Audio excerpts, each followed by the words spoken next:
I can't. Chick. No. I think we're recording. Son of a bitch. All right, there we go. It's recording. I think it is. No, it's got to be recording. Just run it inside real quick. I can't just run it inside real quick. Oh, I thought you could plugged in. Oh, I thought it could run off battery. I don't have batteries in it. Why not? 'Cause. How do you record in the car? On batteries. Oh, goodness. It's recording.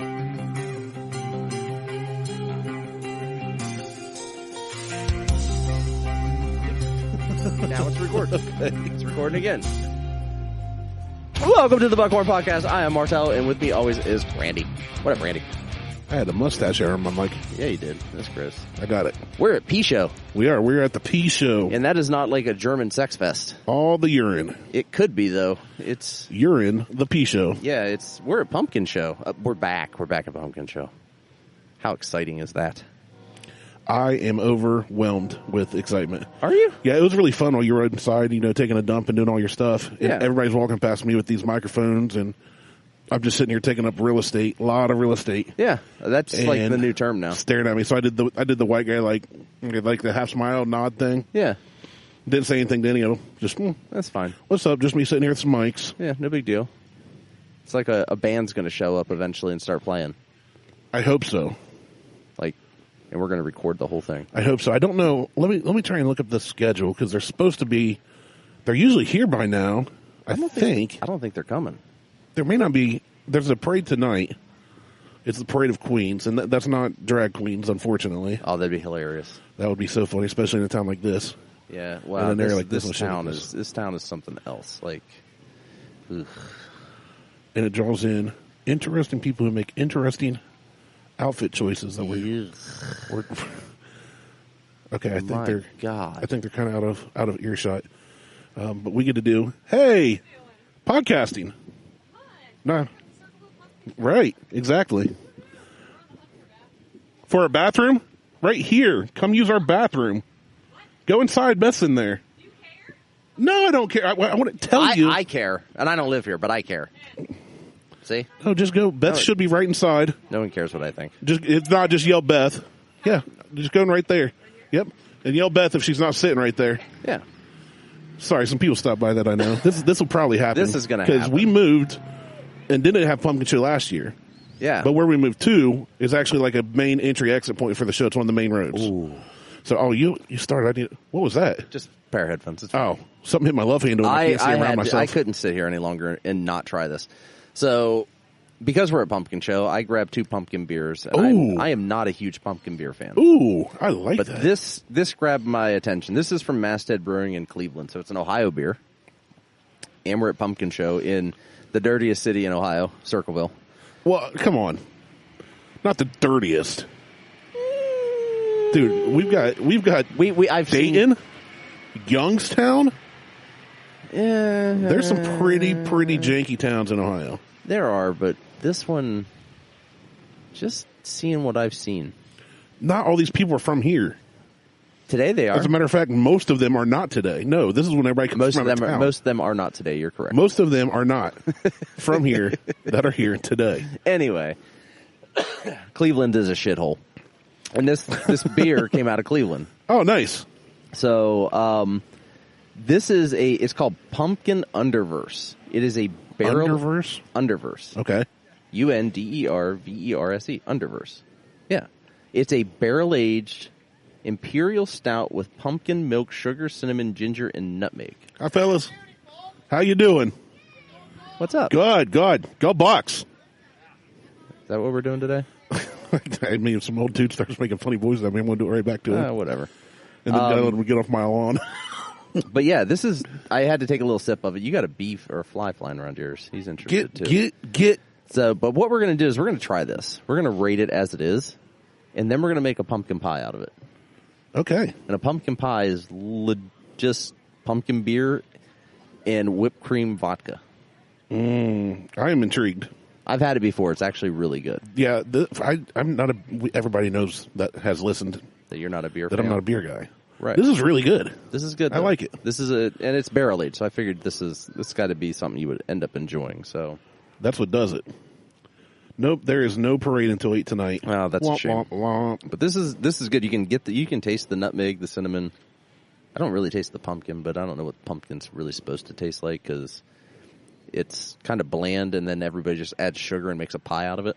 Yeah, it's delicious. And pumpkin pie is amazing. So, nope, nothing going on today from here. But this is so we'll just people watching. That's the whole point of doing pumpkin shows. Just so let's read our Cleveland pumpkin beer as it is. As it is, I'm easily like in this for this is also 12.6%. Nice. Yeah, it's a heavy boy. This is a hefty one. Yeah, it was $13 for a can. I am out. And that's why. And so there's two reasons why. One, it's high percentage, and two, it's barrel aged, and that usually ends up costing more. Okay, that makes sense. I do really like it, but I doubt I'm going to pay $12. $13 for one. I would buy another one of these or four for that price. I don't know if I would. But so here there's a little backstory while we're thinking about this. From the darkness of the Pumpkinverse, Pumpkin Underverse was born. A Pumpkin Underverse barrel-aged imperial stout slumbered in bourbon barrels with pumpkin, milk, sugar, cinnamon, ginger, and nutmeg to achieve a complexity not obtainable without. It's unobtainable. Oh, stop it. It's good, but it's obtainable without all that stuff. Yeah, did you just buy this at Ameristop? Yeah, I just walked in Ameristop. Okay, so easily available. So it's easily available. Yeah, you just walked in and grabbed it. Yeah, I think the unobtainable part is We're talking about the flavors. All the flavors, but you gotta have this stuff, and it's unattainable to get it without. Yeah. So to kick off the show, give it a try. I give the beer I'm giving it a 2. Oh, Jesus, my fingers quit working. Just because of the price. That's my main. Oh, I'm at a 3. Yeah, but you'll pay more for a beer. I will pay more for a beer. I'm a beer guy. So go ahead and put about half of that 2 shots because we have another beer to do. Really hard to measure out of here. No, it's not. You just hold it up to the sun. You see how much is in there, and then you put in half. I can't tell. I'm just going to guess. There we go. Well, that's all it is, anyways. I guess. Thanks, Randy. You're welcome. You're welcome. Anytime. Now you know where we live. Yeah, I know. Much easier. So we did I got the basic bitch vodka. It is Pinnacle whipped cream vodka. That's it. I think that's about half. I'm not sure. That's fine. So Pinnacle whipped cream vodka. How y'all doing? Doing great. Fantastic. Doing great. Even better now that I got beer. Yes. So you've got your whipped. Oh. Pinnacle whipped. I'm kind of trying to swirl mine without Yeah. I want it stirred, not shaken. Yeah. I think I did half, so I'm hoping my ratio is the same as yours. You're going to be good. You're going to be fine. You probably didn't even need a full. Oh, that's good. Yeah, I told you. Pumpkin That's pie. trouble. It tastes like pumpkin pie. It does, with a little whipped cream on top. Yeah, it is. And I love pumpkin pie. I love whipped cream. I'm a big pumpkin pie fan. I love a mound of whipped cream on a sliver of pumpkin pie. I love a mound of whipped cream on a boob. On my face. On a boob. So I would, and you can do this with any pumpkin beer. It'll work with any pumpkin beer. So you just do. I wanted to get a smaller bottle. A lot of people I know walking by. Well, yeah, you live in this. I live in the show. Podunk town. And like I said, we're on the main drag. Yeah. So last year, or 2 years ago, they didn't have it last year. Thanks, COVID. We were more in the show, like near booths and stuff. But here, I'm probably going to see more traffic. I'm going into the show. I got to go to Lindsay's. I got to get donuts. I was already told that I need to get donuts. You can get those any time of the year. Yes, I know, but I only I can get them for you next week and bring them to you once a week. Once a week? Well, I could get them once a week. You'd come up once a week. Yeah, but I'm only. That's down here there's pizza booths here. Who comes to the pumpkin show and gets pizza? Pumpkin pizza. Yeah, pumpkin pizza. But I'm talking the regular pizza. No, that's a waste of time. Have you ever had pumpkin pizza? No, it's that delicious. Doesn't sound good to me. So anyway, it's been what, 2 weeks? We haven't seen each other in 2 weeks. It's been 2 weeks since you looked at me. Thank God. I hate. Oh no, that's bare naked ladies. You went off to the race and you missed my titties. Yeah, I did go to the races. You did. Off to the races. I did. So in Indy, I had an amazing opportunity to go do some photography which I have not picked up Did my you say photography? photography. Awesome. Yeah, I was at the drag races in Indy where drag queens were running around the track, and so we're furries. So I did some photography. Nice. Yeah, I like it. It was amazing. No, I did some photography for buddy of mine, friend of the show, Jason. I called up, and he's like, "Hey, I'm going to be in Indy. I want you to come out here. How y'all doing? And do this thing." I'm going to randomly interrupt the whole show. That's fine. I like saying hi to people when they smile and wave. Going to talk through. That's fine. Go ahead. So yeah, Jason, he said, you know, I want you guys to come out to Indy, blah blah blah. I want you to come out and hang out, and then, Mo and I were talking, and it was, well, let's get media passes and let's film this and do photography. And yeah. So the whole thing changed. It was supposed to be and podcast, and we did video blog stuff. I mean, we ran the gamut on this thing. We ran the train too. But it was cool. Like it was, so we recorded a show out there. So part 1 has already been released. Okay. Parts 2, 3, 4, and 5 will be coming out soon, off-schedule releases. It's pretty amazing stuff between Mo and I as we're driving down 70 at like 80 miles an hour. I'm getting closer and closer to being totally replaced. Uh-oh. Dad just stepped out. I'm trying. Now we're in trouble. What's up? Huh? In the garage. Oh, the TV box? Yeah, the TV box in the garage, and then all that other cardboard leaning on the side, you can take all of it. No, probably not, but Beth has an opener, you can do the code. That is an enormous pumpkin. That is a nice big healthy gourd. Yeah, gourd. Anyway, so we went out. She must work out. I did. I myself, over the course of that weekend, Friday, Saturday, Sunday, took over. Did you just say they're podcasting? Thank you. Yeah, we are. Everybody's like, what are you guys doing? What are you? Buckhorn podcast. Buckhorn. Not butt corn. Buckhorn. I'm guessing you're Hunter. No. Nope, not at all. Well, not even close. Well, yeah, we do, yes. We do. Okay, But what is the podcast about? nothing. It is about whatever we want to talk about whenever we show up. I usually drive to his house about 30 minutes away and walk in and we grab something to drink and start talking. We drink whiskey, we drink beer, we talk about nonsense. Like I'm telling a story about going to Indianapolis Motor Speedway right now. Okay. Yeah. Or if something bad happens or weird happens, you know. Buckhorn, I would have thought it would have been about. Well, it's a contradiction anyway because bucks don't have horns. Right. That's what I thought. So the whole show is a I contradiction. honestly don't remember how we picked the name. I did. We've been doing it for over 3 years, so I just hang out basically. Yeah. I don't do anything. We're going to get some food. You enjoy your podcast. Thank you Will so do. much. Enjoy your Thanks. food. Enjoy your food. Awesome people. Yeah, so- you know, I thought of a game we could play to interact. Local or not local, where people step up to the mic and we have to guess based on their appearance. If they're from Circleville, he got it too. He said podcast. Yeah. Thank you. That's what we're doing. Yeah. Most people don't get that. Nothing. Whatever. Everything. What are you talking about? We got liquor too. Can't yell that too loud. You upset Beth. Well, not today. Yeah, true. Not today. I'm drinking beer today, not liquor. So anyway, you do Anyway. car stuff, take pictures. So in the course of that period, like I said, I took over 4,000 photos during the weekend. Okay. And I think I went through all of them and I walked away with like about 172 that were good. I mean, that's about how it goes. To my standard, Yeah. is good. Other people look at me like, that's great. I'm like, that looks like a snapshot. So So it looks like a black and white photo. Well, it's not. I did that too.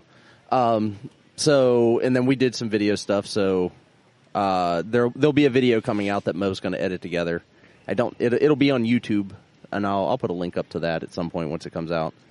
But kind of hoping this becomes more of a thing. Like we can do this more regularly. That would be fun. And just go and photograph and do video. That would be almost as fun as driving through pumpkin show traffic. Almost.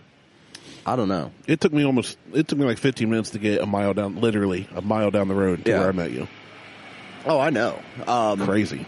But so we did all that. We were in the pit. Like, Look at that shroom. I mean, it's like a wood carving, I think. But yeah, it looks like a chainsaw carving. Yeah. We were in the pit. Like I was on pit road. Like I was out on the track at one point. Yeah, some of your pictures, I could tell you were like in the action. Yeah, I was there. Like I was hands on cars, touching stuff and fingering them up and putting my prints all over them. And there was so Jason's team, they run Lamborghinis. No big deal. No big deal. They run the Huracan. The Huracan. Yeah, it's Hurricane, as we say here in Ohio. But they run that. But there was a Bentley Continental GT. So that thing is it's a V12. Well, it's not a V12. It's a W12 configuration that is twin turboed. Pretty slow. Super slow. It's only stock like 600 horsepower. That's not that much. That's pretty slow. And then I don't know. Dodge puts out engines with more horsepower after than that. After fuel mapping and stuff. I'm sure that it's probably closer to 800. That thing right there's got a Hemi. That thing is hideous. Oh, look at the Altezza taillights. God. All right. But I've got video that I posted up, and that thing is throaty, like in your mouth. Like deep in your mouth. Just deep in your mouth, exhaust right in your throaty. mouth hole. It was amazing. Absolutely amazing. It's amazing. So I got all kinds of videos of that. I got videos of Nissans and Porsches and Audi. Like Audi Sport was there. Like the actual Audi race team. That's pretty sweet. Was there. They were in the paddock next to us. That's pretty sweet. Which was pretty cool. Then they all had R8 LMS or R8 GT LMSs. I also saw you did not get to do the fire extinguisher as part of the crew because you're too fat. I'm a little as Mo which was put funny it, for me to say. Yeah, well, as Mo put it, he is a full-figured man. And could Mo get in a suit? No, I was gonna say Mo's like beefy, not fat. Mo is taller than I am. Yeah, he is an imposing figure. Yes, he is a bigger gentleman than I am in many ways. And I wasn't getting in the suits. And there was one suit I tried to get in, and it looked like it was painted on. Like I got it up around my leg. How you doing? I got it. I got one arm into a sleeve, and I'm like, this isn't happening. This is like Chris Farley in David Spade's blazer. Like this was fat guy in a little coat scenario. Yeah, we're good, baby. You want to come be on the podcast? That's my wife. She said no. That's the Beth I always refer to. So all of our 3 listeners. It was good. It was such an amazing time. I got a tire. Yeah, I saw that. I got a slick. I'm going to make a table out of it for the office. Heck yeah. Liz is not happy. Well, is she still working out of that office? Yeah. But once the basement's done, it'll go to the basement. I'm not going to do anything until I get to the basement. I have to have a buddy make. I need some metal rings so that I can put inside and outside the tire to put the legs on. Gotcha. And then I need to also get why legs? Just get a glass top and set it right on top of it. Because it doesn't sit high enough. Oh, if it's like a coffee table type thing. I want it a little higher. Oh, you going for like a high top table? No, I just want it to sit a little higher than just the tire. Just the tire height itself. Gotcha. And then I'm also going to have to get a piece of glass made. With no, not around here. Ours sucks. Thanks, Dad. Love you. If you guys couldn't hear, my dad just pulled up and harassing us. He yelled, "You know anybody that actually makes a good podcast?" Nope. Absolutely not. Nope. That's a nice truck. It is. It's a platinum F-150 Platinum. It's like a $60,000 truck. Okay, it's like a $90,000 truck. It's MSRP, especially right now. Yeah, it's like 80, 85. Yeah. He did not pay that at all. Not even close. I know what he paid for that. You'd be surprised what he got that truck for. You've told me, so. With 20,000 miles on it. It's nuts. But what got me on that guy was... got blasted. He just U-turned right in front of a car. Ooh, the golf cart did? I missed it. Yeah. This I love this. This is much better than staring at a wall or you. Like, I like looking at you. I don't know. But I know you like looking at me. I could probably record a show by myself just looking in the mirror. I'm podcasting with the man in the mirror. The whole weekend is amazing. Like, it is so friggin' loud. Oh, got the one-handed grab. Well, that's just a little Nerf. No, those were the fun ones that you could launch at 100 yards. No, the original Nerf Turbo that you could launch 100 yards are better than that thing with the tail fin on it. No, the tail fin's way better. No. With the whistle tips. Woo woo! No, we don't need any of the whoop whoop. It's only in the moaning. So, yeah, I wasn't a fan of it. When they switched over to that, I was just like, that's stupid. The matter of fact, we pulled the whistle maker out of them. The whistle maker? I'm a whistle maker, never gonna dunk, Dunkin' Taker. So,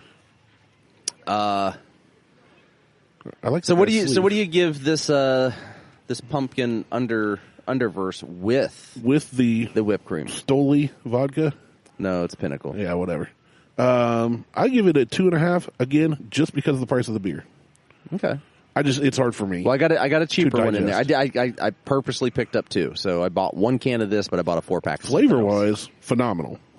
Okay. Like if somebody listening is not opposed to paying $12, $13 a can, all day. Yeah, it's a really good flavor wise. It's fantastic. Really, really good. I need to stop talking. I like it. I like it a lot. I like it a lot. Let me see. But so I got another one in there that we'll break out here in a little bit and try it and see how that goes as well, because we still have some vodkas left over. Tell you what, by the time we get done, whenever we get done, because I don't know how long we're going to do this, we are going to be hungry. I am going to be hungry. I am looking forward to getting some. I've had 2 slices of toast today. I had some 2-day-old Chinese food, which is always good. No, it wasn't great. Always good. No, I'm good. I'm not a leftover person. Like I grew up. It depends on what it is. So I grew up on leftovers, and my max is 2 days. Like I won't go more than 2 days on any leftover in the fridge. I would, depending. About the only thing. Well, I take it back. Salsa, but salsa isn't leftover. It's just continuous eating. You just keep adding to it. Yeah. Once the bowl starts getting low, you chop up more veggies and throw in there. You just throw it in there and mix it up. You're fine. Shake it up. You're good. Yeah. But I just don't do leftovers. There are interesting people. I'll bet you I could win a game of local or not. Yeah, we can see. No, I'm not saying we have to play it. I'm just saying if we did. You know what we should do is we'll play the game. So we played a game when I worked at Abercrombie, and the game was more whether she was shaved or not, and we was just a guessing game. So as long as they are of legal age, I'm okay with that. We can just guess. Get out of here, stupid bee. I'm sorry. Oh, you're talking to the bee. We can just kind of guess, like so afraid of whether they're local or not. Over. Yeah, I don't want him in my beer. Yeah, get out of here. Get out of here. Guess if they're local or not? We can just guess if they're local. I like that way better. Then we don't have to talk. Ooh, nice fox body going by. That thing looked clean. Yeah, it sounded okay. Yeah, it was pretty good. A little throaty, not real loud. Oh, throaty. That's what she said. It's a little throaty. A little bit. Tickles my tonsils. It's a little throaty. But, yeah, other than that, there ain't a whole lot else going on. I mean, we're down here at the show, like the big show. This is the one. Yeah, this is the greatest free show on earth. If you guys don't know what the pumpkin show is. Well, James is driving down here from fucking Michigan. It's ridiculous. Like, I would not drive from Michigan. Not that he's driving down from Michigan, that he lives there. Well, That's yeah, ridiculous. it's ridiculous he lives in Michigan. It's also ridiculous that he's driving from there to here. Just for this. To go to Pumpkin Show. Not to us. That's what obviously. Because he could have done that forever ago. He could have done that at any point in time. And we could have been chilling at your house. Oh, that breeze feels nice. But, yeah, so he did actually send me a text. And he said he's north of Columbus. Just how north far? Of Columbus. Just north. Okay. He's got a solid hour. With pumpkin show traffic, he's an hour and a half. I'm going to respond with MI is just north of Columbus. He ain't getting here till 4, dude. I'm telling you right now. MI. How do you spell it? He may not be on this podcast. MI. How do you spell MI? No, Michigan. T. I got it. S-U-N. How you doing? Good. So, podcast. Something like that. Yeah. Thank you. Thanks. Appreciate you. I gave him the finger guns. Right as he turned around and looked at me, and I said, appreciate you. Double finger guns. What is that over on your neighbor's porch? Is that a little kid in an inflatable? I think it's just an inflatable. And I think it's supposed to be like a dead tree, like spooky tree. Okay. Well, but it looks like a turd. It looks like 4 fingers coming out of the top of it. It looks like it's trying to break into the house. It is. Can you imagine waking up and like, let me go over the front curtains, and that thing's just staring at you? Jesus. Oh, I had Liz and I went out on a little day date yesterday, which James said is not a date because we had lunch. Or it wasn't day drinking because we had lunch. I said day date plus wine equals day drinking, and he said no. So anyway, I beg to differ. It is day drinking because you're drinking during the day. I was drinking during the day. It was, whether you eat or not is irrelevant. It was a literal thing. So I was behind somebody that their license plate frame, and I like to read license plate frames now, like just license plate frames, license plate frames to see what people have other than just the stupid. I usually read anything on the back of a vehicle. So. Oh, he's on Island Road. Where are you? Oh, Island Road? He's opposite from us. It's literally this road all the way down. Here, just throw in your address, and that way I'm not putting it out on the air. I appreciate that. But the car I was behind was the license plate frame said something along the lines of, "Do you follow Jesus this close?" And I wanted to get a photo of it. And then I had some quirky ass response, but I didn't. You refrained? I wanted to get a photo. I couldn't get a photo in time, so I could respond to be kind of a. No, you did not. Beth just are brought those out, bath bombs? Yes, they're delicious. So these, this is freeze dried saltwater taffy, and the freeze dried Skittles. These are things I've been meaning to bring out to your house and always forgetting. Oh, we need to do that. Oh, we're doing it. All right. Should we wait till James is here? We can wait till James is here, considering he's on Island Road. Yeah, there's your... James is... he is a listener. He's a listener of ours from Michigan. He's driving down from Michigan to come to the Pumpkin Show. To go to Pumpkin Show. And he's like, oh, well, you guys doing Pumpkin Show? He goes, I'll just swing by. Didn't I just say the same thing? Beth said it's better than hot dog water. I said the same thing driving over here. We're driving over here, and I was like, do they not have, county fairs in Michigan or state? Like, why would you come all the way here for Pumpkin Show? And I said...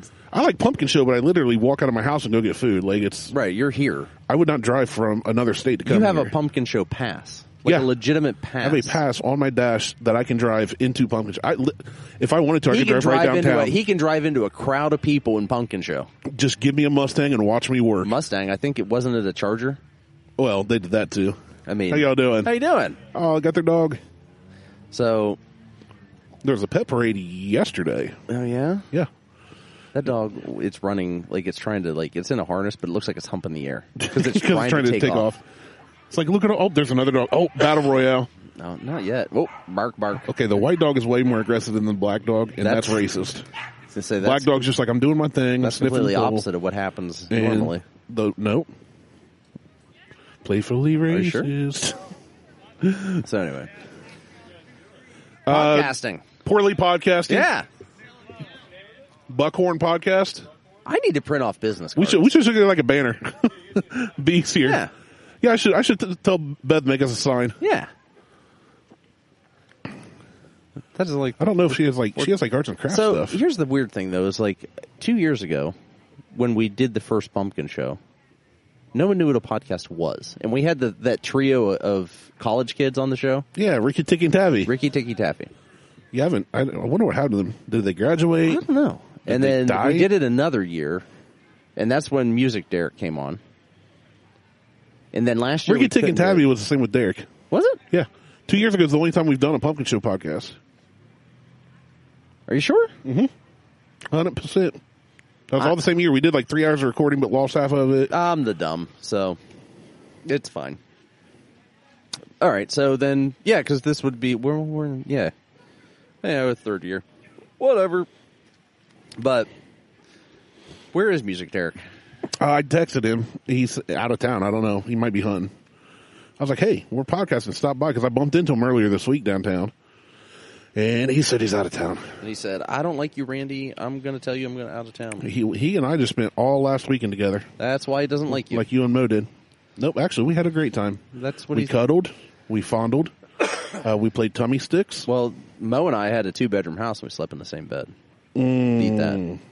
That's the only way to do it. Yeah. So. That little kid looks awesome. Got long hair like Judd's. That survived Vegas vacation. I'm just looking at that kid like... The kid's awesome. His hair looks unkept, though. I know, I like it. It looks like he's starting to form dreadlocks. He looks like Encino Man. Yeah. It's like baby Encino Man. Like baby Brandon Fraser. In The Mummy. Yeah. Brandon Fraser. There's a name you don't hear anymore. Well, he was like some internet thing recently. Oh, look at this dude going. Well, yeah. Look, he's in an ST. That's a golf cart ST. That was yellow racing paint on that golf cart. Oh, that sun needs to go back behind a cloud. No, I'm enjoying that. I need my vitamin D right in my mouth. Too hot. Hey, watch it. Their kid's present. Vitamin D from the sun. Sunny D. Take that vitamin D from the jug. So, Sunny D. Sitting here, people walking by. Shit, I have to find a place to park. Oh, he hasn't even parked. Just tell him to pay. Tell him to come to Pickaway Street, close to me, and pay $10. There's like houses all around here that you just pay $10 and don't have to deal with the hassle. Okay. Because you're not going to find a free spot unless you circle the whole pumpkin show for about 3 hours. Pickaway Street, find a house. Like people staying out says parking $10, parking $5, parking $15. Just pay $10 and park. 10-ish bucks. That's like people that circle. Why do people circle the parking lot trying to get a close spot? I usually park way far away from everybody near a cart corral, so when I'm done with my cart, I do just throw it in there. I do the same thing. And the people that don't put their carts in cart corrals, you guys are the problem with the planet, along with 100%. Anybody who thinks that Joe Biden's doing a fantastic job. Dude, did you see the video of him yesterday where he was standing there with his hands like this? Yeah, he looked like Beavis and Butthead. It was so funny. People were making like Ricky Bobby. Ricky Bobby, I don't know what to do with my hands. And somebody photoshopped him holding a pair of like stained underwear. He's like, again, because we're not a political podcast, but... No, and if you guys are listening, it's not that we hate Joe Biden. It's that we hate all politicians. Well, no, I specifically don't like Joe Biden. No, I don't like him either, but I also didn't like Trump. Oh, she really did. I just messaged my wife like, do you have poster board? Nobody knows what our show is. And she comes out with poster board and a marker. I sacrificed my body for this because I slipped and fell on the stairs. You fell on the stairs? Okay, I didn't fall. That's not good. Can you just write Buckhorn Podcast if I hold it? Oh, no. Randy can do that. He doesn't my do anything handwriting else. Sucks. Randy doesn't do anything else for the show. I should have brought my fat marker. Randy just shows up and talks. I am holding the board. I like that you're doing it in purple, too. Oh, yeah. I'm fine with purple. Buttcorn. See, look, that's why she's doing it. Don't listen to him. He's spelling buttcorn. The look on your face, Beth, was just precious. Like, what? Oh, she made like a pumpkin stem. No, like a unicorn horn. Oh. How dare me assume. I'm going to fall out of my chair. Podbean something. You can find us anywhere. Yeah. We're on all platforms. I just found out we're on Amazon. I'm the one who runs the show, and I just found out we're on Amazon the other day. Because Amazon emailed me. And they said, hey, thanks for signing up for Amazon podcasting. I'm like, I didn't do that. Find us on all platforms. You're the best, baby. And I'm just going to hold this. Thank you, Beth. I love you. Thank you. I'm glad you do. What are we going to put? You want to set this down in front of the... I just think you should stand there and sit there and hold it the entire time. It'll be hard to finish my beer. I gotta, like... You got to hurry up with that beer, too, because we got another one to do. Oh. Well, it is gone. Ooh. That last one's a little bit tart. Well, a little tarty. It had a fly in it. Buckhorn Podcast. Who's this guy? Yes, sir. What's your name? You want to be on it, Tim? Oh, Tim, let's go. There's a mic. It's active. We're waiting on another guy we know, but you can grab this mic, turn it around, face it however you need. Buckeye Podcast? Nope. Buckhorn. I'm a huge Buckeye fan. Okay, yeah, me too. It's ridiculous. Yeah, I'm a you can real big fan. You can loosen that up, and it'll raise up and down. All right. Whatever you need. Whatever you need. So you say you're a big Buckeye fan? Yeah. You ready for the game tonight? I am ready for the game tonight. I might be back here a little bit, but then I'll head home later. I will be. Well, I live here, but I will be inside watching. I don't care. Pumpkin Show's like all right, but I'm going to be watching the game. Yeah, same. My mom's coming, so I gotta take You her live around. here in town? I live in Asheville. Oh, okay, See, you're not we far. were going to do the game. Oh, I forgot. Damn it, Randy. Yeah, we were going to guess who's local and who's not. Which, by the way, they sorry live. about that. No, well, it's my okay. fault. Guess where I'm from? I'm Asheville. originally. Originally? Yeah, I only moved here a couple years ago. You're from out of state.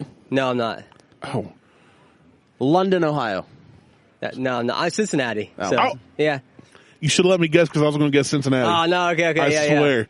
Listen, Yeah, start over. Tim, where are you from? We're going to edit You this gotta out. guess, yeah. I'll Make edit it all sound this out. better. It's fine. So I'm torn right now. I'm a big Buckeye fan. I wasn't a Buckeye fan, but Cincinnati's doing good too. So I love watching Cincinnati. I root on do well. Cincinnati. Yeah. But if it comes down to it, I'd like to see them both make the playoffs and Ohio State win. Yeah, I see. I'm the same way. I'm the same way. Yeah. No, I'm 100%. Well, like in the NFL, I'm a Cowboys fan because my dad, when he was younger, was in Texas. Yeah. So everybody's like, how are you a Cowboys fan? You know, you're a bandwagon. Yeah. I was raised a Cowboys fan. Yeah. But when I see Cincinnati or Cleveland doing well, I cheer them on. You get excited about that. But I don't want them to win over the Cowboys. Yeah, I get that. Yeah. So no Cincy. I mean, Luke Fickell's an Ohio State guy. Yeah. Right. So Yep. I would love to see them go all the way. I would love But- that. They're exciting. They're a good team. I They're didn't a like great Luke team. Fickell Do when you know he was what- with the Buckeyes. Do you know what Really? the score is right now for the Cincinnati game? No, Well, we at can look halftime it it was up. 13-10, but I can tell you right quick. Yeah, What do you guys usually talk about on the podcast? What's your normal? nothing. Oh, it's just a podcast. It's literally just just- us talking about Okay. nonsense. Like cool. if we experience something dumb during the week, we'll talk about it. If Okay. we find a funny news article, like we'll message each other but not open it, Yeah. and we'll read through it or just read the headline or whatever. Okay. Most like of the time, that. I drive to his house, which is about 30 minutes away from here, We usually drink alcohol. and Okay. show up and just Yeah. like So it's just entertaining type Yeah, stuff. it's background noise. It's like hanging out on the back porch with your buddies around a bonfire. Yeah, Like, okay. yeah, it's just we I like that. we don't have an agenda schedule, nothing we have to adhere to. All right. I like that. I No, like that. no real Cincy's up politics. 27-10 now. Let's go. Wow. Yeah. All right. And we're in the fourth quarter, 13 minutes left. No real Okay, cool. politics or religion talk. Okay. Just kind of. Yeah, we don't get into it occasionally. We talk but about it, but we don't get like real serious. Like, Yeah. Okay. We just, There's a lot of that now. Let's Well, go, Brandon. You can you can get on Facebook and find that. Like, Yeah. people Yeah. want to go to. We don't need that. Most people. My name's Brandon, also, by the Yeah. way. Okay. There you go. I'm Let's cheering go, for Brandon. myself. Let's go. And we will make fun of all kinds of Anything. stuff. Anything. Yeah. Like, Did you see the Joe nothing's Biden off. video where he's just standing there with his hands out? Yes, I did. So we were just Yeah, talking we about were just that talking a about few that. minutes Hilarious. ago. But we make fun of. Neither Him. one of us are. Yeah, me. Anything really. Nice, We're not, I like it. Neither one of us are really hardcore into politics. Not Republican or Democrat. Just Yeah. Just Just want to see people do good. That's Yeah. I want to see us do well. You know what I mean? yeah. That's I don't care what party anybody's part of. What Yeah. skin color, what's between their legs. Yeah. I want the best person for the job. I don't Yeah. know if their skin So- color is blue. They probably need mouth to mouth. That's just skin Well, color's blue. We don't have to worry thanks about for it letting me too jump long. on. I got my in-laws are over there. No, you're They're awesome, heading man. out, No, so go ahead. I got to head out. But Yeah, appreciate it. I'll check out the podcast for sure. Yeah, well, you have Awesome. to now because you're on it. I mean, yeah. Now I'm definitely. You got to gonna tell check it everybody like, "Hey, I was on this podcast. Check it Yeah. out," and then we will double our listenership. out. I like Yeah. it. We'll go from 1 to 2. I like it. All right, man, thanks for guys. stopping by. We'll see you. My name's Tim, by the way. Hey, Nice. thanks Good for to stopping meet by, you, Tim. Good times, good stuff. Yeah, That's what we need more of. we need the peoples. How y'all doing? Good. Did Great. you pick up all that trash? Well, thank you for not throwing it on the street. I appreciate that. You know. Oh yeah. Oh, yeah. They ate on the way to Pumpkin Show. Yeah, that's what kids do. No, Yeah, me and you both. I'm in the same boat. Yeah, Me and you boat. me and you both. I think you pumped your brakes on the S word there when you saw the little girl walking by. I No Doing good. You're doing good. I'm proud of you. I said I dropped an F-bomb once. Did you? I didn't did. notice. I heard it. I guess I'm just immune to it. I think I said I said shit. I said damn it. But no kids are here right now. Your kids are here though. They're inside. They don't care. Huck They keeps don't asking count. me. Now that he went to your house once and him and Lexi Oh, hit it off. So yeah. He's all the time. Are you going to work? No, I'm going to podcast. Can I go with you? So with that, when I walked inside with our beverages that I brought And to take a poop. and a poop. Poop. Got poop. Huck's sitting there at the table and I'm like, "What's up, Huck? How you doing, buddy?" And I gave him a fist bump. I'm like, "Remember me?" He's like, "No." Not at all. I'm like, "Oh," I said, "You came to my house." I said, "With your dad." I said, "You played with my daughter. You guys were out on a trampoline." He's like, "Yeah." That was it. And Yeah. then he followed me around the house, around the kitchen. What a weirdo. And Beth was like, "Huck, stop following Mr. Brandon around.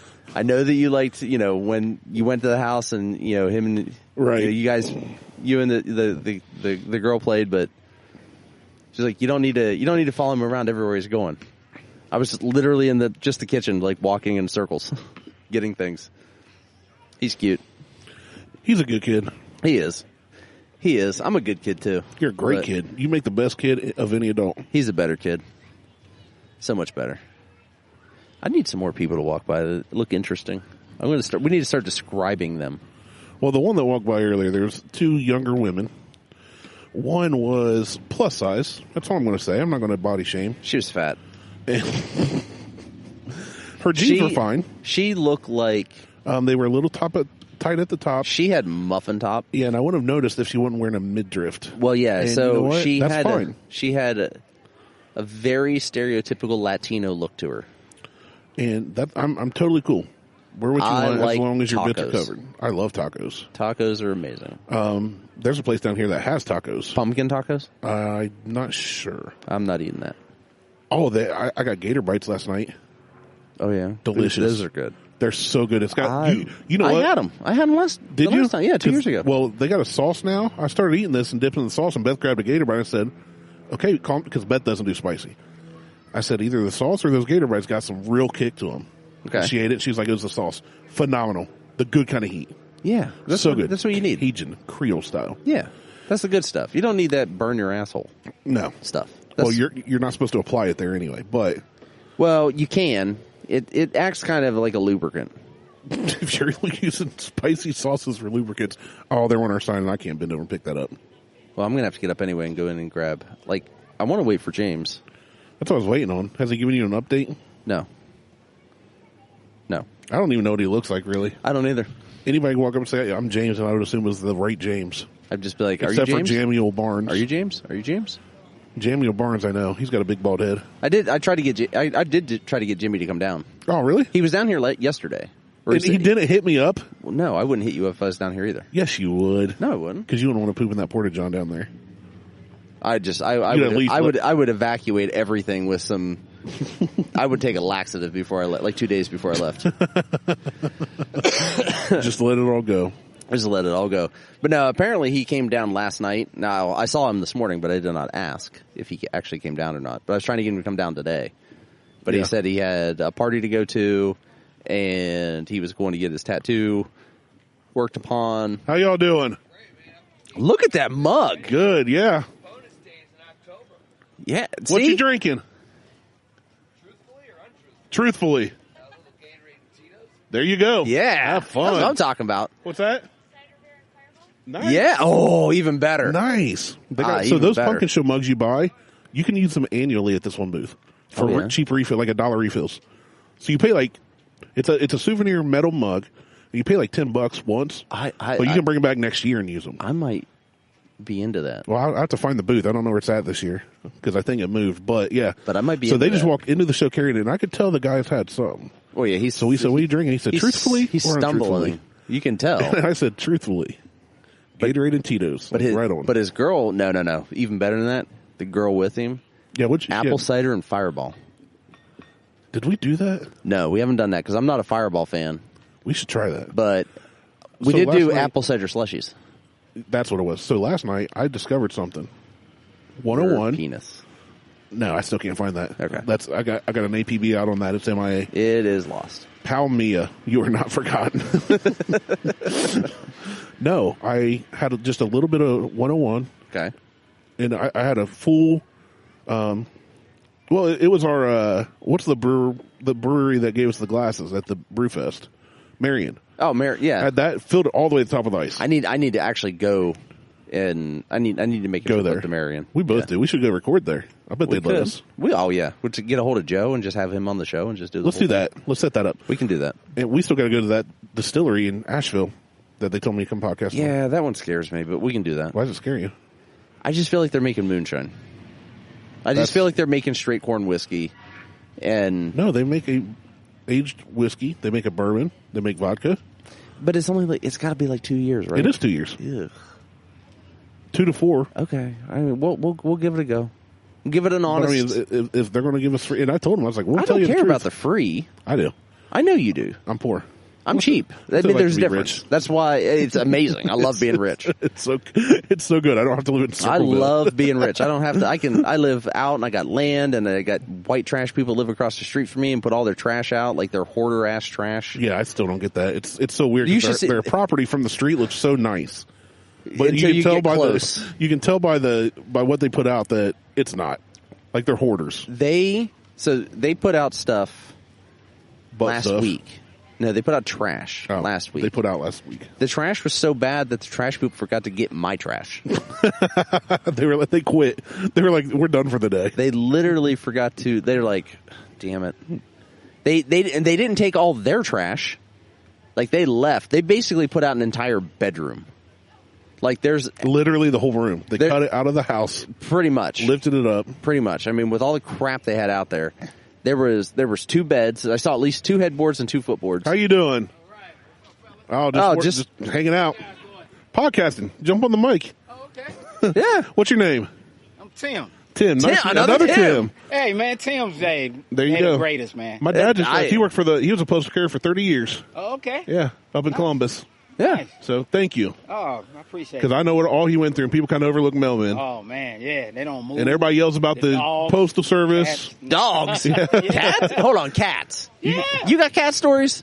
Man, cats, they're aggressive. Well, They yeah, keep Yeah, aggressive, they're yes. aggressive. They're I murder mean, mittens. I don't know if they plan, but when you stick the mail in the slot, Yeah. They go nuts. ball come out. Yeah. I just skipped that house. Like, I don't know what happened to your mail. I have to deliver it. Just Yeah, throw I know it. you do. Have to deliver. I know. And it's Just- the little dogs you have to watch out for. Yep. You know, not the big ones, the scary ones. No, it's always Yeah, the little it's dogs. the little yappy ones. Ankles. Yep. Yeah. They'll get Little you. ankle biters. All right, good meeting you, Tim. Have a good one. All right, I'll see you, Tim. The next person who shows up and wants to get on the microphone, their name is going to be Tim. I don't care. It's the Their Tim name show. could be Michael, and it's going to be Tim. Welcome to Buckhorn Podcast. I'm Tim, and with me, as always, is Tim. Oh, what were we even talking about? I don't remember now. Oh, your neighbors and their trash. Oh yeah. Trashy So neighbors. there were like 2 headboards, 2 footboards. So like you saw like the bed rails, no mattresses, dressers, nightstands. They probably just burnt the mattresses like I'm just hillbillies like, do. they could have just burnt everything else that they had sitting there That's too. true. Yeah, they're in the country. Why are they throwing so much stuff out? But Burn I'm it. just like, holy shit! Like there's so much stuff that they've put out at the end of their driveway that this week the trash guys were overwhelmed and just stopped picking up trash. They just Quit. stopped. Like I guarantee you called. somebody quit that day. I called the trash company. I'm like, hey, I There's just some went down to little get my kids running trash here with can. no adults. No, there's adults. Okay, They're back there's there. the adults. There. I called and I said, hey, the guys were here. She goes, yeah, I see they were like really late. I'm like, yeah. I said, but they didn't grab my trash. I said, and they left a lot of the stuff across the street too. And she's like, oh, I'm so sorry about that. I'm like, well, I get it. I said, I wouldn't want to pick up the other people's trash either. Right. But I definitely wouldn't want to pick up the people across Good, how the you street doing? from me because it's constant. Like I said, they're hoarders. They're Yeah. hoarders across the street, so they're just constantly leaving crap out. Yeah. And she's like, well, I'm sorry that you have to deal with that.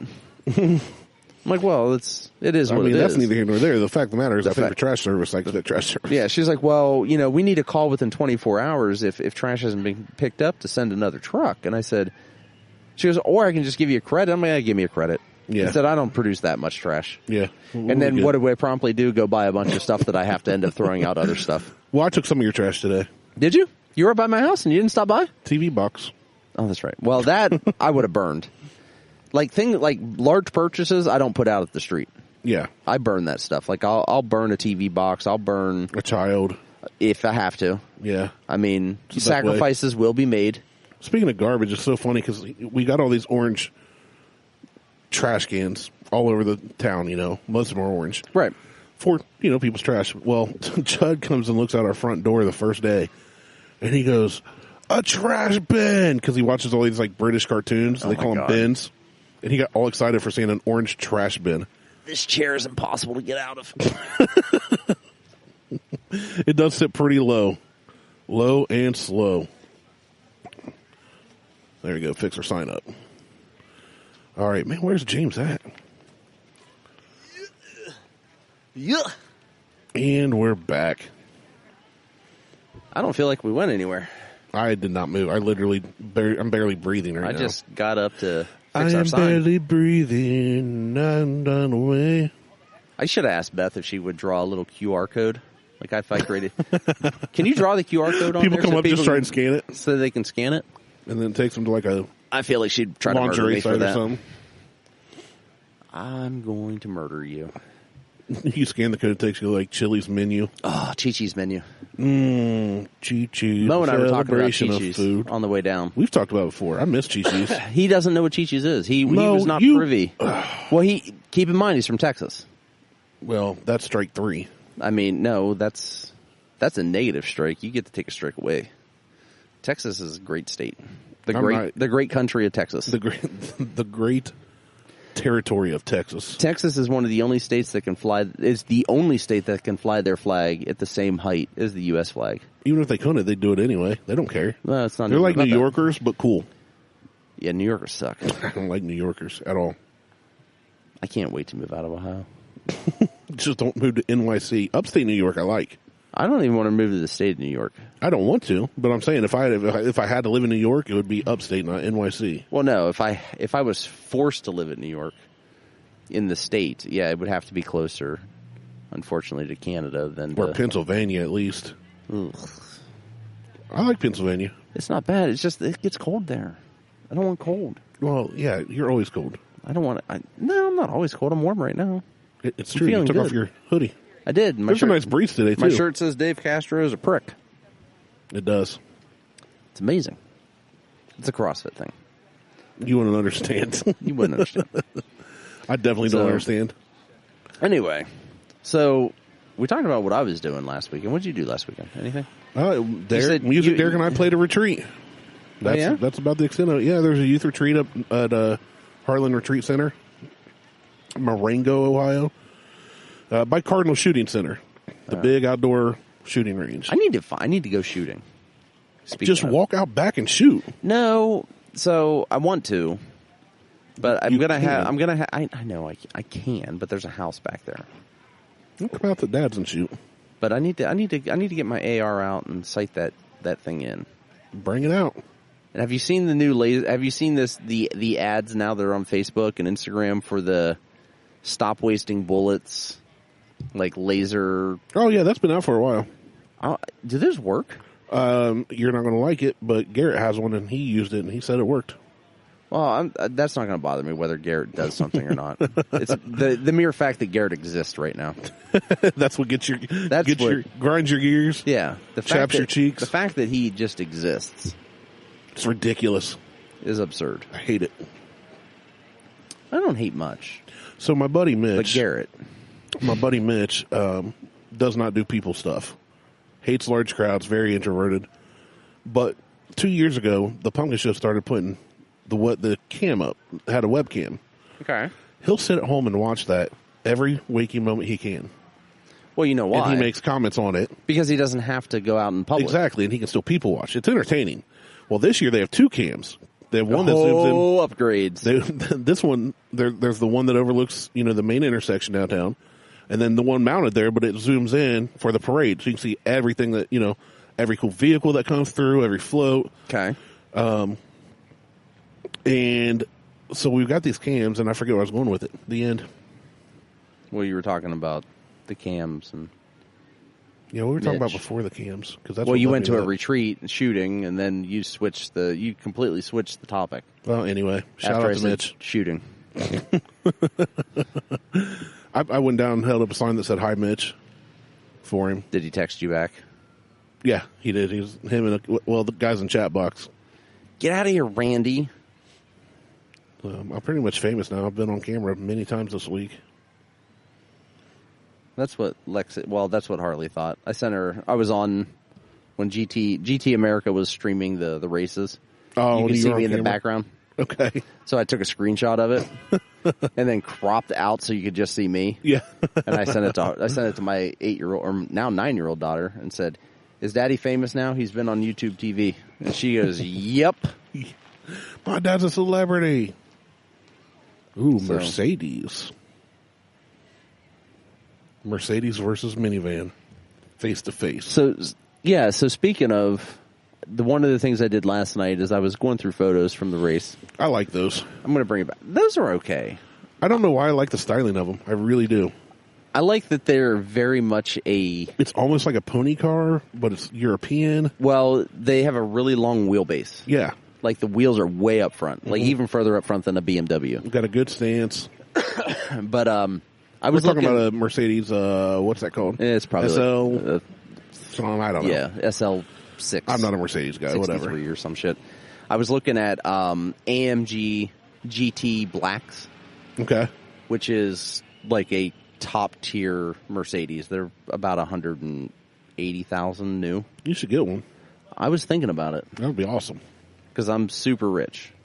You are rich. Must be nice. It is so nice. That was another car that was running like a bat out of hell at the races. I bet it was cool being that close. It just being able to like having access so that everyone knows because they'll hear and whatever. So we had pit passes, which allowed us access to the pits. Then we had crew passes which gave us additional access, and then we had a media pass, which was basically a purple vest. The purple vest gave us more access to almost anything. Like we could go anywhere. Yeah, like I'm here to take pictures, and then you pull out your cell phone. We were there to get we could get on the track. Like on the track during the races. Yeah. Like literally in the middle. Not in the middle, no. But there was one spot like at the end of pit row that I walked out like into the track and the official didn't say shit to me. Like cars are coming out of pit and I'm standing there like about quarter way on the track as they're blasting Flying off. out of there. They're going from 45 to 200 miles an hour. Yeah, in a matter of seconds. Probably closer to like 140, but still. That doesn't matter. I'm just like, this is amazing. This dog has a Buckeyes jersey on. Yeah, he does. I'm normally It's a pit bull. not for dogs with clothes, It's a pit bull. but I'm all He's about cute. that. It's I cute. like it. It's a good looking dog. It's just good looking though. Pit bulls are good. And there's peeing in your Oh, peeing in my yard. Yeah. Oh, it's fine. You're good. He looked at me like, "What's up? Go Bucks." See, look. Phones? Any phones? No. Oh, I have not moved from this chair for about an hour. Sorry. A school did just pull in. Yeah, it's Fairfield Union. That's out kind of towards you. By it you, is past it you. is out me. Out is by out me. you. It is out. It is out me. It is out by me. Who we got coming here? Oh, we do got bands lining up. It is the It's the Fairfield Union Charging Knights. Falcons. F-U-C-K. Yeah, but when we were in high school, they were the Charging Knights. Oh. They weren't really. We just always made that joke. Hey, I'm fine with that. Well, I moved to Circleville, and somebody said, we're playing against Fairfield Union Charging Knights, and I just thought it was true. I was from Columbus. I didn't know any different. F-U-M-C. So we'd all be F-U-M-U. F-U-M-F. Fuck you, motherfuckers. That's it. We may get a band on recording here. Hey. It is. They come like they were there. Usually, this is all buses for the parades because there's been like multiple marching bands at one time, and they're all up in our yard playing their tubas and banging the drums, and the boys go freaking nuts. I'm not like they love it. I'm not like a huge Fairfield Union fan because they are literally BC rivals. Right. But I'm sorry that they're here. You feel bad for them? I feel bad for them for having to come here. What's that? Hey, look, it must be James. What's up? Jump on the mic. Yeah, there's a mic right there. Well, no shit. Yeah. Yeah, our town of like 13,000 grows to like 400,000 over the course of the week. It's insane. Yeah. You guys are state of the art. Well, I Well, mean, that's all Martelle. I buy $20 microphones, and That's how we do. it's what it is. So you all drove. This is there goes our sign again. There's a sign again. Whoopsies. This is James, Yes, sir. a listener of ours from Michigan. Get up on that microphone. Yeah, Can you go hear me close. now? I'll There say you you can go. adjust. All You can set stuff on the table if Yeah, you want. you can set It's stuff not- down. Actually, this crap is for you. For us, Yes. Not all of it. Give it here. That's all right. she said, Randy's got some smoked whiskey that tastes like shit in the basement for you. Oh, yeah. Did you want that? That's what he said. That Hold on. Let me see if my wife can run it out. That stuff was disgusting. Just bad. Oh. Oh, Ooh. Traverse City. Is that a rye? Traverse. Traverse City. No. That's Traverse. Traverse City. Traverse. Yes. And then there's Macmillan Fudge. What? Oh, we got fudge? Yep. Yes, sir. Damn. We got walnut. You fight to the Randy death. likes What's to up, put, Carrie? Randy likes You to can put jump nuts on in next. his We were just mouth. talking about NYC, and I was like, I wonder if Carrie's going to come by. Yeah, jump on real quick. We'll have to shuffle you and James back and forth. So we've got a New Yorker and a Michigander. Hold on. You guys can adjust the mic. Carrie's You like do 9 that. feet I'm gonna tall. fix the microphone thing. Okay, you fix the mic. Why does everyone say that? Ooh. Like,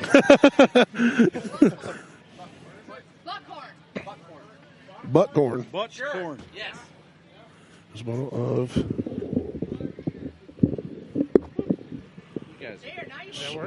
there we go. whiskey. Talking to that. This blue. All right. This is great podcasting right now. Trying to see if Beth will bring that Seven Brothers out. Well, I got to run inside anyway, so Well, why were we talking about New York City? because it sucks. Oh. We were talking about living in other states, and I said I'd like upstate New York. I love. I mean, we have friends from up there. Upstate New York is kind of its own animal. Get on the mic. Get up close. Well, all right. Upstate New York is kind of its own animal. So I lived in Rochester for a while too. Oh, okay. You know, even though being a New York City person, I think I was in there about 4.5, almost 5 years. In Rochester? Yeah. Okay, I That didn't was know right that. before I moved to New Orleans. So, Yeah, you've been around. yeah, I kind of get around whole country. Now you're stuck in Ohio. I wouldn't call it stuck. I feel bad that you're in Ohio. He hates Ohio. He's ready to move out I mean, because he hates cold mainly. I'll tell you the thing that drives me nuts about Ohio is there's no surfing here. Yeah, that's very true. But Yeah. there's a lot of Ron John Surf Shop stickers. Right, there really is. And Salt Life and Salt stickers. Life stickers. Yeah, we've And I'm talked about that where's on here the Salt before. Life? Road salt, man. It's winter. Road Right. salt life. Right. Yeah, no. all right, I got to run inside. All right, you run it's- inside. It's like upstate New York is a lot like if Ohio and West Virginia had a baby. Like I feel like that's a little too inbreedy, though. I feel like upstate New York's a bit better than West Virginia. well, you know what it is? At least It's that- I've only been to our buddy's house in like surrounding, Yeah. and I haven't been there in a decade. So, So Rochester, New York is the birthplace of photography because that's where Kodak is, right? And the old joke among photographers is that 18% gray, which is the gray that appears in black and white photography, it's the base gray color. Okay. They pulled from the sky of Rochester. Okay. Which is why I say it's that West Virginia sort of, dark and Gotcha. gloomy sky. And much like Ohio most days. well, Today's actually nice. yeah. I don't know. For some reason, it doesn't always feel as gray. Like, there's that, like, kind of, it's not a spooky kind of thing, but it's just sort of like, it just hangs in the air. Yeah. Like, I remember I had to go to West Virginia for a wedding a couple of years ago, and I remember just crossing the border and the sky changed, and I'm like, where am I? Like, are you in did the same realm? Like, did I die in a car accident 10 miles back? Am I in the Twilight Zone? Should I be hitchhiking along this road for a woman to pick me up? No, you should not hitchhike along any road. Well, that's true. First off. But, yeah. Well, I mean... Depends on what kind of date you're looking Of course, I mean, somebody of That's your stature, it's not like somebody's driving by like, yeah, I could take that guy. Yeah, for listeners who can't see me, I'm 6'5", so Yeah, he's Harry's a big dude. Yeah, So a tall, imposing figure. right. But yeah, no, I was wondering if I was going to see you here, and I was about to message you and see if because you said you're coming down. So I was thinking about sending you a text message Yeah. too because we were just looking for parking though, and I think my family left me here, so I guess I can stay on mic as long as I want. my daughter was the Pikachu running around. Yeah, here like a yeah, I minute saw ago. her. I didn't see your wife at all. I just noticed. I mean, obviously, when you stopped, I noticed. Yeah, she was in the orange Texas sweatshirt. Oh, okay. Yeah, so that's really kind of a funny thing too because I married a Texan. And I Okay. brought her to Ohio. A New Yorker married a Texan and ended up in Ohio. Right. Well, New Yorker met a Texan while we were both living in New Orleans, And then, decided Ohio is where we want to live. Nice. I don't know how that works, but hey. That sounds like a good sitcom. Yeah. Well, I think they already made that. It's called Hot in Cleveland. No, I've never seen that. I haven't either. I just I've was never guessing. seen it. So, I'm sorry. I don't mean to be crowding the mic. I don't No, care. you're. Yeah, James came down from Michigan for Pumpkin Show, which Martelle and I said is ridiculous. I'm not judging him. I agree. There's too damn many people here. There's a lot of people here. However, make my wife happy. Yeah. How about I mean, that? It's a You good feel better time. now? Not yet. She hadn't had Talking any. to my wife. Yeah. Yeah, the park. Well, that's like people ask me where to park because hey, Randy's from Circleville, and I'm like, I can't get anybody in. They won't let me have people past that. Otherwise, I tell people to park in my backyard, you know. My wife is the parking whisperer. We're only like 4 blocks that way. She On saw the street? Yeah, on the street. Nice. She saw somebody pull out and just broke a U-turn right in the middle of the street into the spot. Like, you know, Nice. the only way she could have done Circleville it better drift is style. if it was like a reverse, 180 into the spot. But she always grabs the best parking spots that I can. Like, I can't find them forever. I will circle around for 40 minutes and end up like parking on somebody's roof because I can't figure it out. Not me. And, I get as close as I can. I'm like, $10, here you go. Like, I don't like the hassle. I was the same way, and she's like, no, we are not paying for parking in Circleville. I'm like, what do you mean? She's like, I don't care if I got to walk a mile. Like, you'll get your steps in. Yeah.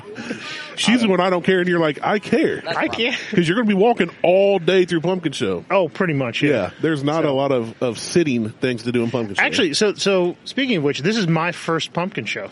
Oh, So nice. What should I be looking for? Like, what am I like? Food wise, right here, if you hang right at this next intersection, there's a place down here that has oysters, gator bites. Your kind of stuff, Louisiana style stuff, and it's legit. Like weird and fun and well, I had the gator bites for dinner last night. They're Stuff phenomenal. that tastes like chicken that's not chicken. Yeah, Right. it's got they got a nice spicy sauce. They do shrimp po' boys, stuff like that. It's you're really talking good. my language now. Yeah, and then down on Court Street, past where the cameras are, there on the right, there's a booth. I forget the name. It's a big, giant white booth with a picket fence in front. Okay. Fried perch. Oh, nice. Amazing. I heard you talking about the fried perch sandwich, and I think love I'm it. going to go get one. Yeah, I love that. That's a ringing endorsement. Yeah. Yeah. I don't trust skinny guys for food recommendations. I don't trust Randy for food recommendations. Well, that's because I always make you try the weird stuff on purpose because it makes me laugh. But, the zombie Skittles are not bueno for anybody. But yeah, those two are really good. The Cajun, the bourbon chickens, I would say avoid. They're not. None of them are. Everybody talks about how great they are. Can I just say, They're not I that don't great. find anything that is claimed to be cooked in bourbon to be all that tasty. then it's mostly not done 'cause- properly. Well, probably Yeah, because true. you're cooking off all the alcohol. Yeah, well, the one has their grills right there. You see them grill the chicken. They just mix in a sauce. I feel Right. like any of us could do that. So I'm like, don't waste your $12 or $8 on that. But $12, wow. some of the stuff here. Well, across the street from the Gator spot, right down here, is a steak tips. Beth loves those. Okay. But you can get a $50 like whole meal there, like with steak tips, mashed Jeez. potatoes, everything. But it's a complete meal. I don't recommend that because then you're too full to try anything else. Yeah, I was going to say, is there any place to take a nap after that, Yeah. like around here? Come Like, back here and nap. Do I just go into the pumpkin patch and just like lay down? Just lay down right. Cuddle up to one of those giant pumpkins, man. You'll be fine. Right. Snuggle in between them.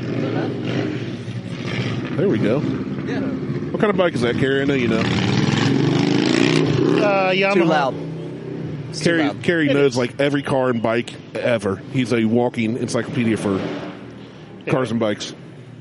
But those are two. Hey Beth, what are some must tries for somebody brand new to Pumpkin Show?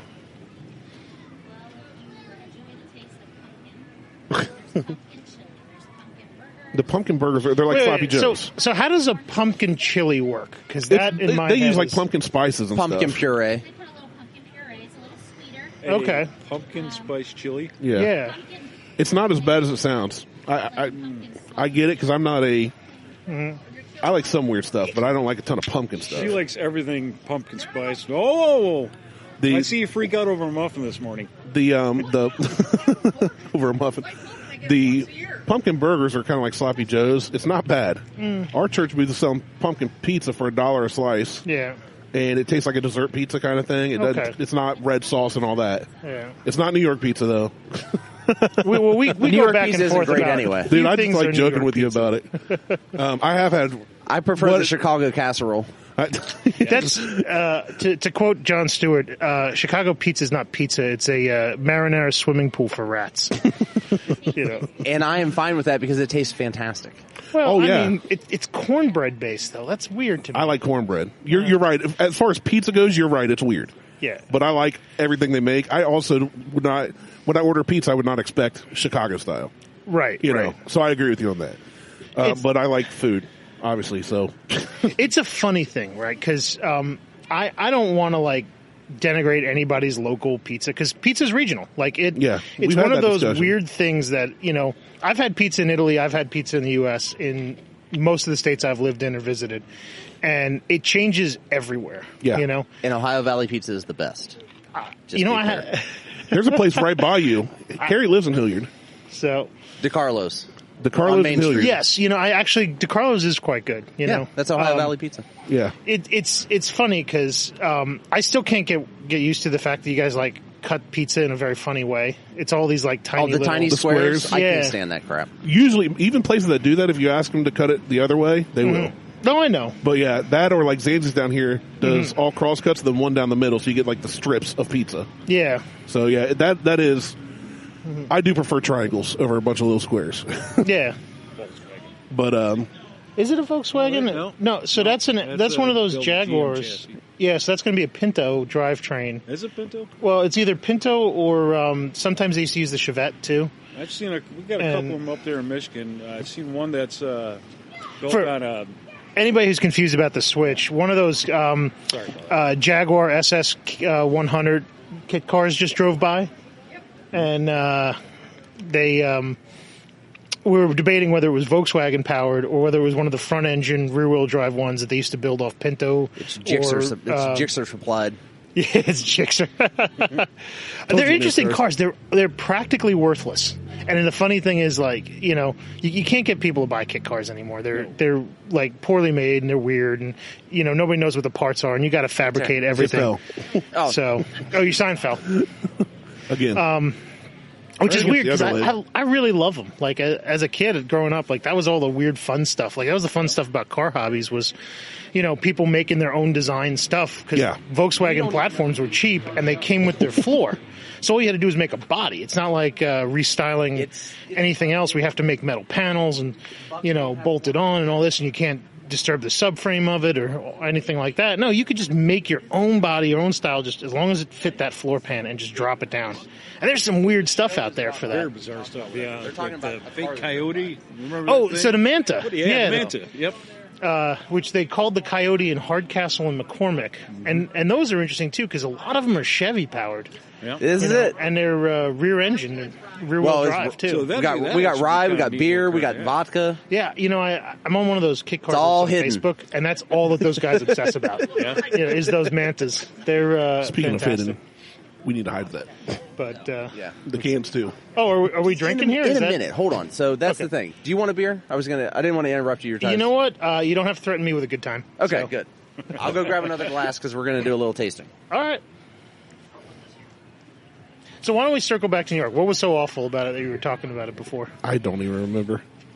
New York I was City? joking about it because I was figuring you're going to walk by at some point and then maybe be on it and then eventually listen to it. I'll tell you- I think I said not wanting to live in the city. I did enjoy visiting New York. Yeah. When we did, I'd go back to visit. I would not want to live in the city, but I wouldn't want to live in Columbus. Yeah. I wouldn't want to live in Cincinnati. I don't like living in town here. I'd rather be outside of town. Right. We just got a really good deal on the place. You're a solitary kind of person, right? It's Where I live, yes. Yeah. I'm social. I like going to events, but yes, where I live, I like to be out. I like to be able to, if I got to pee real bad on the way home, just hop out of the truck and pee and not worry about it. Well, and you're not probably a crowd person, I'm going to guess. Like you Not probably can't typically. be around a crowd. Yeah. Yeah. See, and that's the thing is that like New York City, living in it is, you have to be okay with being around lots of strangers at any given time, and not be panicked or freaked out by that. Right. Right. Because bars close at 4 a.m. So Yes. at least till 4, you can find a party anywhere. Right. And you're going to find people and, things are going to happen. I will say this about New York, which is kind of a weird thing. It is a surprisingly big, like, car and motorcycle town for a city I where can see most that. residents don't have driver's licenses. I was going to say a lot of people use public transport there. Yeah. Walk. So I used to sell and service motorcycles in Lower Manhattan, in Soho. Right. I worked for Vespa Soho and I worked for Piaggio for a little while. And, we sell a ton of Vespas, like a ton of them. And Well, getting around a busy city, those probably come in pretty handy. yeah, a lot well, easier you to park. think because New York City's not a motorcycle friendly town. Like it's No. it's Mad Max. from what to I find- remember, yeah. Yeah, it's Mad Max to find parking there. Like And granted, I didn't see all of New York City because we were only there for like 3 or 4 days. Yeah. So it's like we stayed in Terrytown. Okay. So we'd take the subway in, jump off, walk up from wherever we were at, and Yeah. I used to work in Hell's Kitchen, which is not the Gordon Ramsay show, the neighborhood Right. Hell's Kitchen, which isn't actually the name of it, but nobody actually knows what the real name of it is. But it is a neighborhood called Hell's Kitchen. And when I used to ride in to go to work, because I hate the subway and I think motorcycles are the best transportation ever. So when I used to ride my bike into work, finding parking was always like the chore of the century until I found one of the police precincts and where the cops all park their motorcycles. Oh, okay. And since they can't get parking passes for their motorcycles, they were just on an honor system. So I would just slide in with their bikes I did that for about 2 years before I got caught. nice. And even then, when I got caught, they let me still get away with it for a couple months. And then the bar I was working at got sold and torn down, and you know, I went back to a real job anyway. So, but it's like you find bikes like tucked under bridges and like in any place that could be stashed, people will stash it. Oh, thank you, sir. What do we got here? It's pumpkin beer because it's pumpkin check. Oh, so it's the pumpkin spice beer. Festive. This is the second one. So this is from Millersburg Brewing. This beer, I'm interrupting everything. This is called Pope's Imperial Pumpkin Ale. It is a World Beer Cup 2018 Bronze Award champion. Champion. How much was this a can? This was only this is only 9%, and it was $10.99 for a pack of 4. So much cheaper than the other So one. much cheaper than the other $12 or $13 we charged for one can. It's $13 for a can. And there's no other information other than it's brewed with roasted pumpkin and spices. And you said it's 9 ABV. Yes, this is 9%. Wow. It's kind of dark. It's got a real nice taste to it too. It's not bad. Yeah. For someone who don't really care for beer that much, that's not bad. It's not terrible. The other one was better. The other one was better. We should have started with this one. Well, I started with the other one because I only had one can of it. That's fair. And I knew James was coming, so I didn't want to... And he was like, screw James. He was like, screw James. He ain't getting none of this. Yeah, that's not bad. So, but yeah, this one's good. So, eventually what you'll do is you're going to put some whipped cream vodka in that. Don't threaten me with a good time. And it's good. I'll tell you, it's weird. It has like slight pumpkin spice notes, but not like It's not super overpowering, sweet. yeah. Yeah. And it almost tastes a little bourbony. Is this one of those bourbon barrel ones? No, or- the other one was. The other one was. This one's not. Yeah, this but one this is has not. more of that bourbony kind of flavoring to it. Yeah, this is just a... What do you think? That's it. It's not too shabby. I say I'm not really much of a beer drinker, but Well, either is really Randy, don't taste and a lot Yeah, of, I'm not lot of at all. pumpkin in it. I but forced him to do things. Oh, we got another bus. Who's pulling in now? Really, it feels like it opens with that pumpkin spice. Ridgedale local. Yeah. Oh, they're going to park... Ridgedale. Where the hell is Ridgedale? Marion County. Answers the question. So let's rate this as it is. Cool. We do our ratings. I know James has listened. Carrie, I think, quit listening a long time ago because Martelle's an idiot. And I don't care. We do our rating system 1 through 5 donuts on half scale increments. You can do 1.5, 2. Usually for us, anything 2 or above is like buy it if you can find it. 4 or above, you're like off the charts. Yeah. So knowing the price of this is a cheaper beer, and it is pumpkin, what do you guys rate this one? Well, what did you say the price was on it again? Was it like $10.99 it for was a 10 4. Four. Okay. So a couple few bucks a piece. I don't know. I'm thinking about 3.5 donuts right there. There you This go. is a good, solid, easy drinker. It is. It's smooth. It's not super sexy, but it doesn't need to be. Like, it's a good. You know what? This is a good fire beer. Yeah. You know, like Yeah, you're sit around around. your fire Yeah. pit in the back. This is good. You could probably suck down those 4, no problem. Yeah. You know, Yeah, it's not real heavy. It's not real thick. right? Nice, easy drinker. What about you, James? Well, since I probably can't find it in my neck of woods, availability kind of a problem on it, but I don't know, probably 2.5. Okay, there you go. And that is something I factor in is availability. Martell doesn't always. I do. It depends on what it is. True. I mean, It does depend. I'm if giving if this it's a one limited run whiskey and the availability is nothing, I don't factor that in. right. This one I'm giving it 2.5. I think it's solid to buy it if you can find it. Like Carrie said, I think it's a very good drinker. It would be perfect around campfire, especially in fall weather like we've been having here this week. Yeah, I like it. I know I'm going to like it better with the whipped cream, though. Yeah, I'm at a 2.5 as well. I like it as 2.5. Good deal. All right, let's party. But the other one was better. It was. So I now, didn't have the other one, so I don't have. yeah, you have no point of reference. I drink a lot of Coors Light, so Dump that in there. I'm just sort of working off that. There is a little bug in my whipped cream vodka, and I'm just pouring it in. Whipped cream vodka. That Well, is that's good on protein. its own. Well, no, that finishes real sweet. Change your mind real fast. Well, because the I didn't try it on its own, so I don't know. aftertaste is a mofo. Yeah. Let me tell you. Yeah. It opens strong, but No. Martell says no Oh, that's better. on neat. It's not better. No. So this is it's pumpkin pie. It's this is you know what? That's Yeah. exactly. Yeah, that's what we're going Yeah, for. so that's exactly what it is. It's that pumpkin pie kind of. Get the whipped cream flavor. Yeah, like because you know what, on its own, just taking a shot of this stuff, the aftertaste will just knock you off. Like it's gross. Yeah. yeah. But you put it in here, and you get like that bourbon and that overly sweet whipped cream aftertaste just sort of mixing. Yeah. They cut each other, and it works really well. Yeah, So- that Pinnacle made the whipped cream vodka. It's got a It's really definitely unique feel to it. Too. made for a mix. Oh yeah, it changes Yeah, the like- texture too. That lightens Yeah. it up a little bit, which is nice. I like this. whipped cream. Odd. Well, yeah.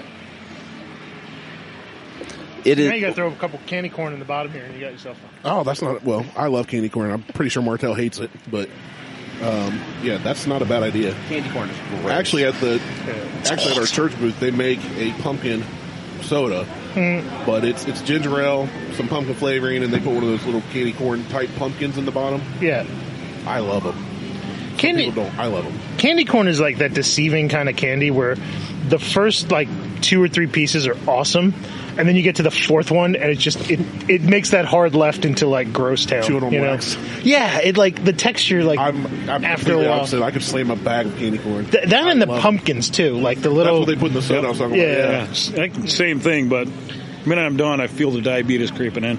Yeah, Right. well, I mean, Well, I I gotta feel get that my- when I wake up in the morning. I got to go get my socks and take my shots and ugh, Right. It's gross. I hate candy corn. When the candy corn factory closed down, I was in heaven. I'm like, good. There ain't gonna be no candy corn. Wrong. Martell just Just wants to because watch the world burn. it has a shelf life of 18 years. So if you want to have a real good laugh, my daughter for Easter got Easter colored candy corn. I didn't know that was a thing. I didn't know it was a thing either. And then my mother-in-law sent her this big Easter basket, and I open up this one little pouch where you couldn't see it from the outside and dump it out, and it's all like real pastel colored looking candy corn.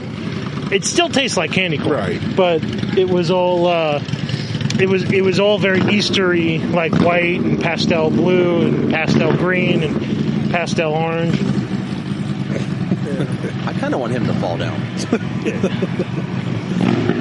Look, I'm not going to critique anybody's riding, but dude, park the thing and just walk. Yeah, that's, All right? that's what I'm saying. He's trying to ride through Pumpkin Show. Like, he almost dumped it right there, and he's walking with his feet down. I'm like, come on. Well, I just want him to fall down. Or get a jazzy chair or something. Yes. If you don't want to walk. I want to see the world burn. You always do. I don't wish evil upon people, but if it happens in a funny way, Yeah. you know. Now, on the other hand, I do. I'm not a very good person, so Well, I'm a horrible person. Listen, At least you own it. I mean, it's That's true. That's like I've always said, self-awareness is key, man. That's Like right. if you're a jerk, just claim it. See- Like see- I've said before, I'm a Right. jerk. seeing someone. Sometimes trip I and don't fall. mean to be, and I come across as a jerk, and I'm like, yeah, my bad. That wasn't my intentions, but hey, it is what it is, I guess. I don't know. Especially online, man. We get to chat, and it's like, I didn't even think about it that way. Usually when I'm chatting, I'm busy doing 9 other things. Or if I'm typing to Martell or something, or anything online. Facebook. Had somebody go off on me on Facebook and over something I didn't even intend, and I was like, how did you even read it that way? So I just deleted it. I don't know. Because it's the internet and it's interpreted however Everybody's they angry. want it. Yeah, everybody's angry. But So yeah, I, no, I this- want the bands to play now. I think they're just here early and letting their kids hang out because the only parade is at 8:00 tonight. 8? Oh, yeah. crap. It's 3:30. That's horse crap. Yeah, so it's because this whole area will be filled with buses for the parade. Yeah, I don't They'll think be we're up on my sticking around yard. They'll be everywhere. Yeah, no, it's No. it's. I yeah. am more surprised that you guys drove from Michigan all the way down here. That's a hell of a drive.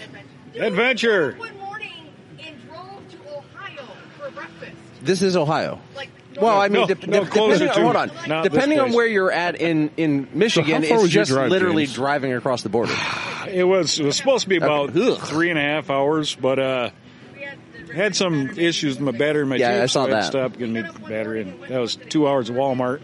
By the way, don't go to Walmart for a battery. No, I try not to go to Walmart for anything. Walmart battery story. That was the power tour story. Actually, do you want me to tell you that story? Sure, go for it, Carrie. So you want to hear the You'll like worst, this too, Martelle. the worst battery story gone wrong. There's a dead bee floating in my beer. Well, Good. He's drunk. He's not dead. He's drunk. Well, he can be drunk somewhere else. Don't you dare dump that out. I'm not. I'm just trying to get him out. All right, because we still have deep fried, dry freeze things to do. Okay, so the worst.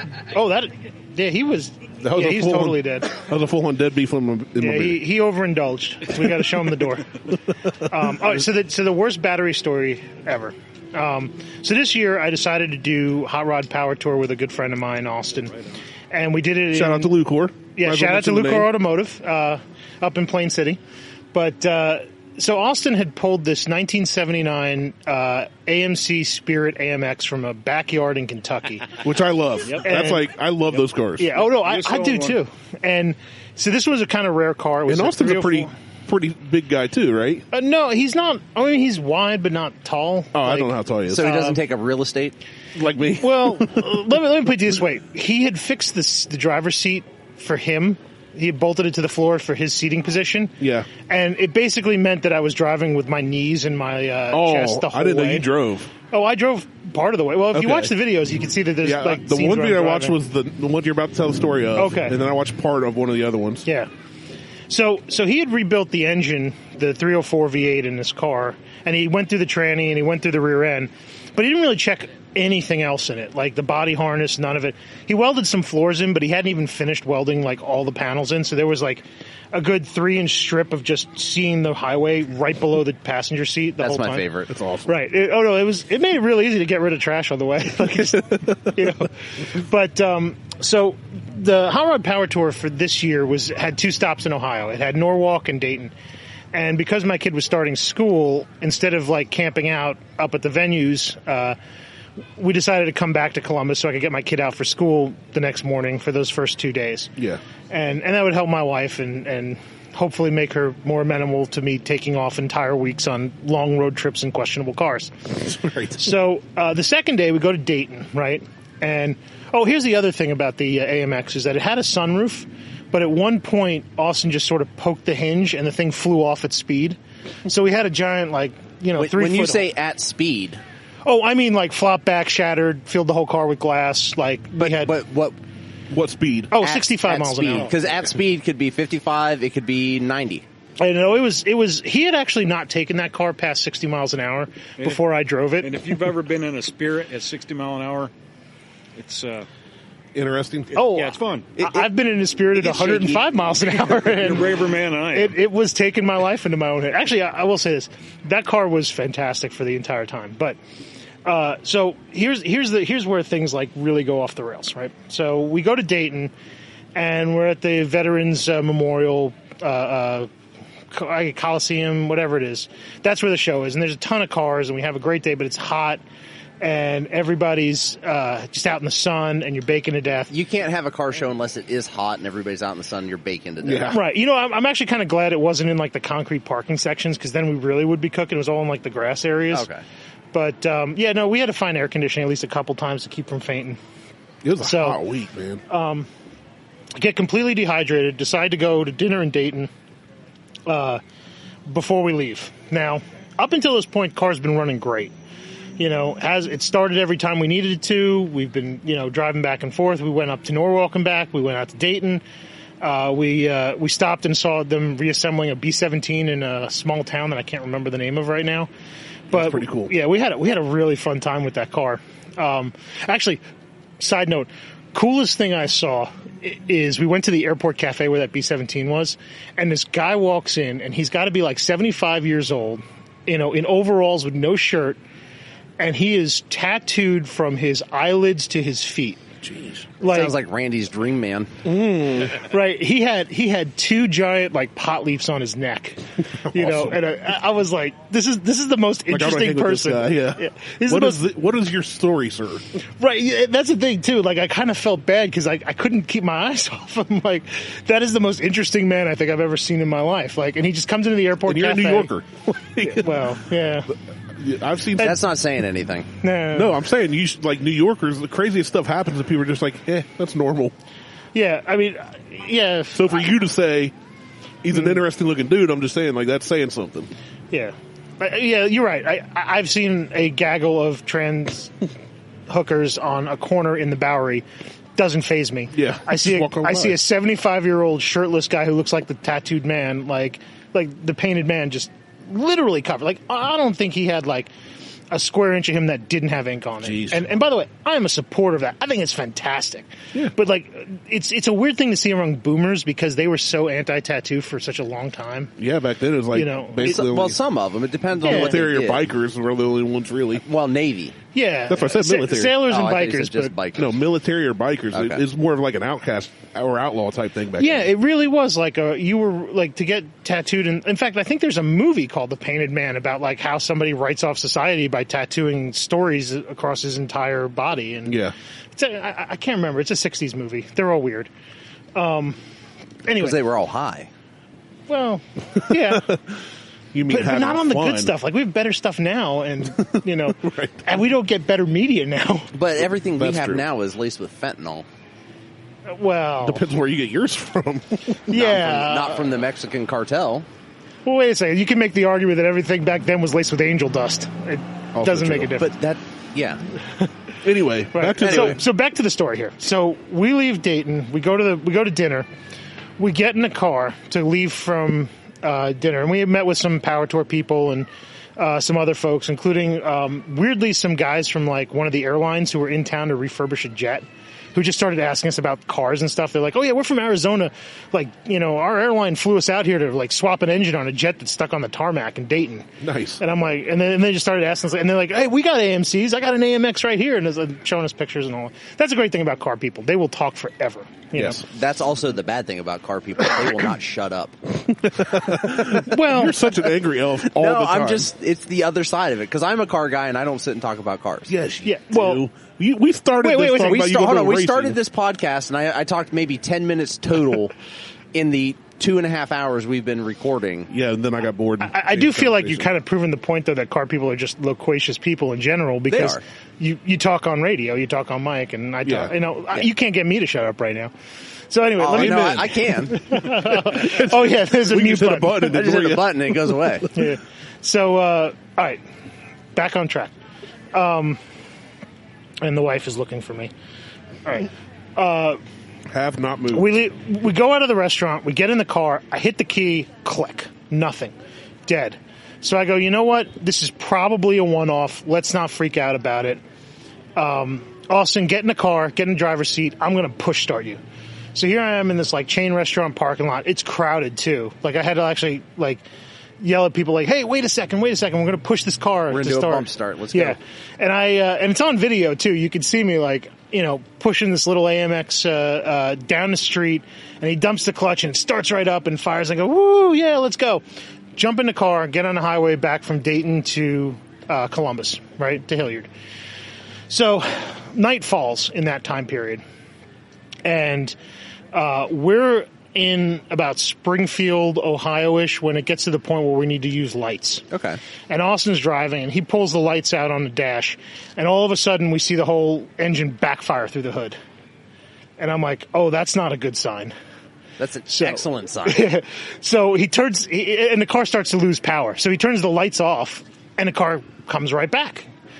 And I'm like, oh, we got an electrical problem here, Yeah. you know? So I start getting on my phone looking for like the nearest anything that's nearby, and I see that there's a Walmart that's about 2 miles out, right off the highway. Some would call that an electrical opportunity. Yeah, well, we'll talk about like opportunities in a minute, but Yeah, this story gets more interesting. this story gets way more interesting. He was texting me while it was happening, and then they didn't make a video of it all, but Well, I do have photos I can show you later, but Yeah. ones that are, where I delete people's identity to protect the innocent or guilty or whatever. So we decide to get off on the back roads, and this time it's actually fully dark. And we realize we can't run with lights. So there's no street lights. We're on these 2-lane roads to get to this Walmart, which is on the east side of Springfield, Ohio. And we're running without lights. And by the way, bless your heart, Springfield, because every car yelled at us, "Turn your lights on," as we're going down the road. And we're having to yell back, "We know, it's okay." It's better than, "Hey, buddy, your lights are on." We're not doing this for fun. Right. So, and there was a moment where we literally thought we were going to have like a head-on collision on some of these back roads because you couldn't see anything. Like, we couldn't even see the lines for the highway. At one point, I'm shining the flashlight from my iPhone out the side just to see where the side line, the white line is for reference. So we get to the Walmart that's on the east side of Springfield, and we're sitting at the traffic light, and the car dies. Completely dies. Will not bump start again, will not restart. And I have to push it from the intersection into the Walmart parking lot, which is a good 100 yards. Football field, distance. So I do that. Now, keep in mind, I've been in the hot sun all day. I'm likely dehydrated, we've just sat in this awful hot car that that's the other thing too. There's no shifter boot on it, so all the training heat just comes into the car as we're going. So I cooked my leg at one point. Like, I had a nice mark on my thigh from where the shifter was just blowing hot air on it. So we get into this Walmart parking lot, and we're like, okay, what do we do? Austin decides he's going to go inside. He's going to buy a new battery for it. He's going to get some WD-40. Yeah. Some zip ties and some duct tape. Well, we had zip ties and duct tape, but zip ties and duct tape don't conduct electricity. Right. So, but WD-40 does. Well, that's true. So he decides he's going to run into Walmart and buy a brand new battery, right? And I'm going to sit out in the car, while I'm having my mild heart attack from pushing this car 100 yards and see if I can figure out what's going on with it, right? And I'm sitting there with a multimeter, just sort of testing leads. And it's weird, too, because the battery's showing 12.5 standing, and the moment I turn the key, it goes to 0. But there's only 6 wires in the entire car. Well, you'd think that. It's funny. There's 6 wires to the alternator on that car that we couldn't figure out how they worked. And it's an external voltage regulator, but it's an external voltage regulator mounted on the back of the alternator. So, and there were things that were unplugged that I didn't know why they were unplugged or what they went to, and it was a big old mess. So, anyway, I'm sitting there testing leads, breathing heavy, trying not to die of exhaustion. And Austin's enjoying the AC. He's inside, right? Eating at the Subway in there. Out of the corner of my eye, I see this woman. She's in workout clothes. She's mid-30s. She's texting on her phone kind of furiously, and she's wandering around the parking lot. And she would text on her phone and look up. And look a couple directions and walk a direction, and then she'd get back to texting on her phone, and then she'd look up again, and and she's doing this about 4 or 5 times before I see her starting to walk over to me. Okay, and I'm like, oh God, what is this? What am I going to get roped into now? So she comes up to me while I'm sitting there. Do you have $5 for gas? My car ran out of gas. Well, and this is 2 in the morning, right? No, it was 9 o'clock at night. Okay, I just knew it was at night. It was dark, so. That was the thing, though. I was totally expecting to get spanged right at that moment. Hey, do you have some spare change? Hey, can you help me out? But, I was looking at her, and she was clean. She wasn't dressed poorly. I mean, she was in workout clothes, but they were nice workout clothes. Her hair wasn't, matted. I'm sorry? That's how they rope you in. That's how they get you. Right. And she comes up and she goes, hey, can I just vent to you for a minute? And I'm like, okay, sure, why not? I'm not doing anything, and this is all part of the adventure. You're going to be on a road trip, you're going to talk to people. Talk to people. Yeah.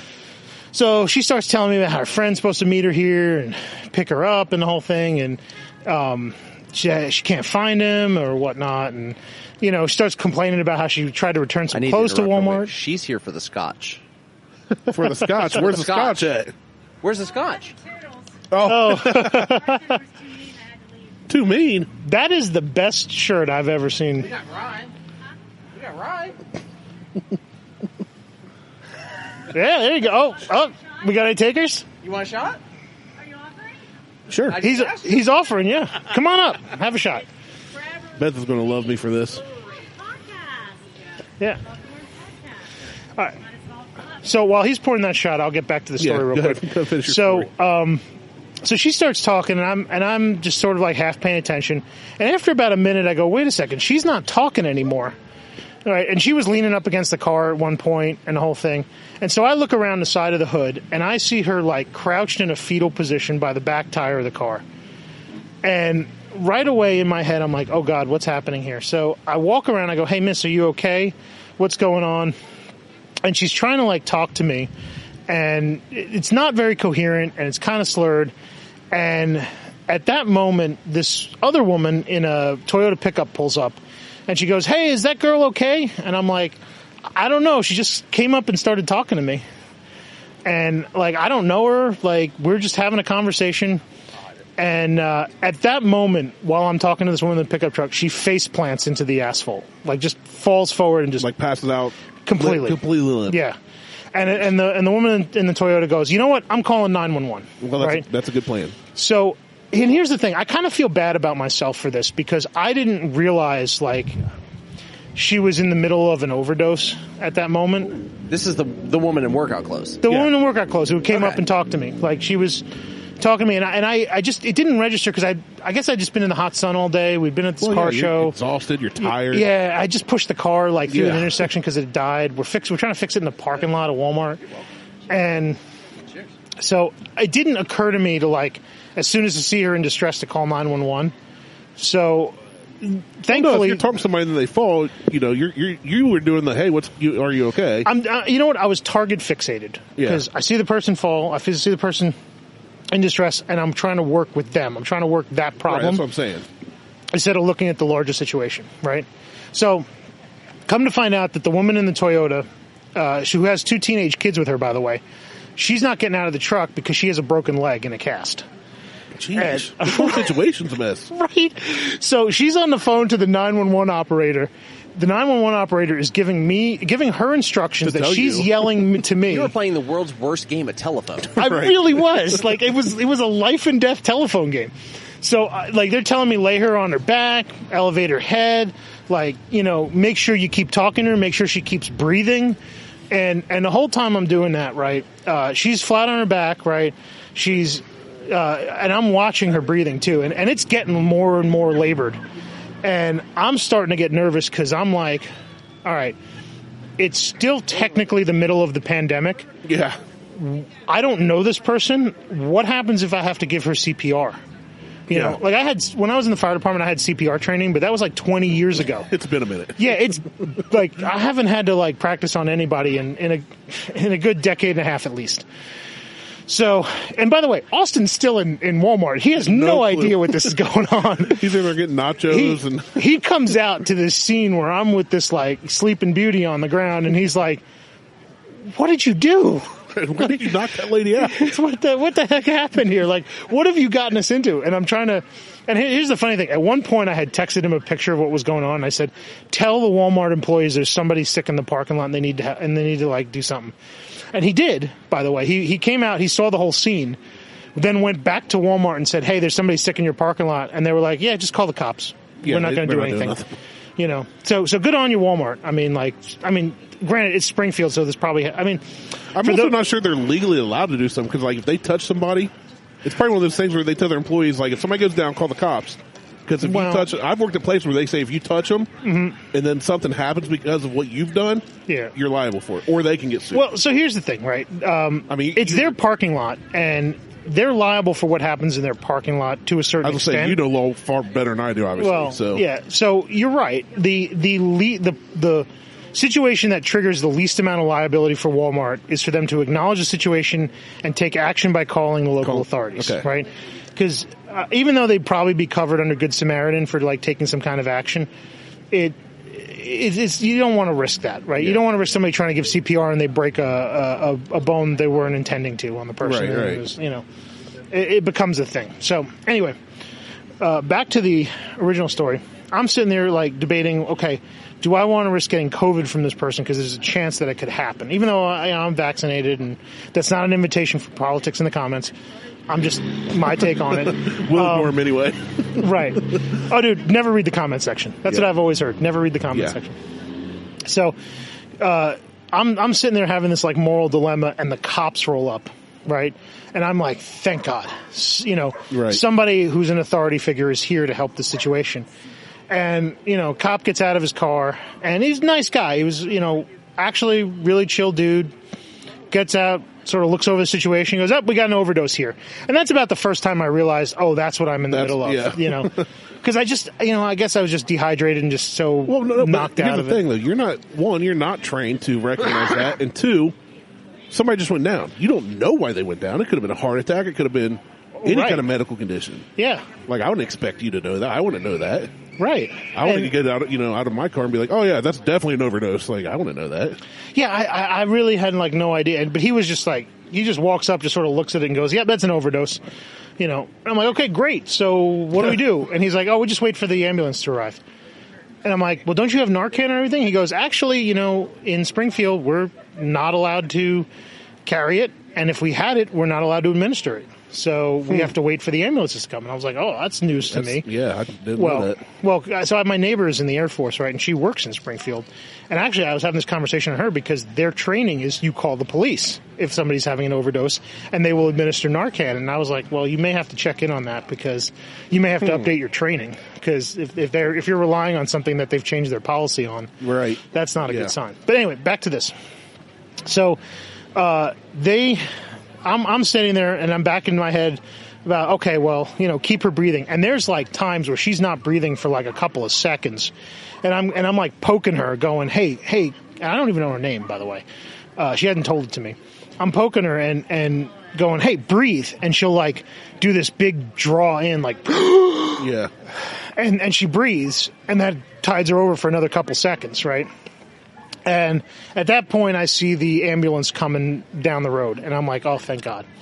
So they get here, and they put her on a gurney, and they check her over, and they give her Narcan. And I don't know if you've ever seen somebody actually get Narcan nasally before, but it is a little shocking. Like, it's not, adrenaline in Pulp Fiction scene shocking. Yeah. Like, it's not a needle in the chest and the person just goes and wakes up. It's more of a, this person is blue on the edge of death, and all of a sudden they're coherent and having a conversation with you within the span of less than a second. And it's freaky. That's weird. Like, it really is surreal. Cousin, aunt, uncle, and stuff, they work for 2 ministry houses on Sullivan, and they've had to Narcan people before. Right. Like, they feed the homeless, they help the needy. Right. And they look across the street and somebody's ODing, and they've ran over and helped them and saved lives. Yeah. And they've told me stories, and no, I've not experienced it. I can't imagine how somebody goes from, you're sitting there freaking out going, they're dying. Oh, look, they're fine. Yeah. Like, it's just, I can't imagine what that would feel like. EMTs told me she only had a couple minutes left before they had crazy. Got to her. So, and by the way, so I almost pass out at that moment because I've just had all of this stress popped on me, like, out of nowhere. Your adrenaline had me through the roof. Yeah, and all of a sudden, go from exhausted to she's gonna live. Yeah, like you're exhausted. Your adrenaline jumps up. She's going to die. She's going to live. Like, I think the funniest thing, and it may be on video, is I turned to Austin at that moment. I said, I think I've had enough adventure for one day. Like, let's get home. Well, that's actually the other coolest part about it is so they I don't know if we told this addendum in the video of it. By the way, check out Lucor Automotive's channel for all of this story, plus our power tour excursions. On YouTube. Yes, on YouTube. On YouTube. Lucor Automotive, LUCORE.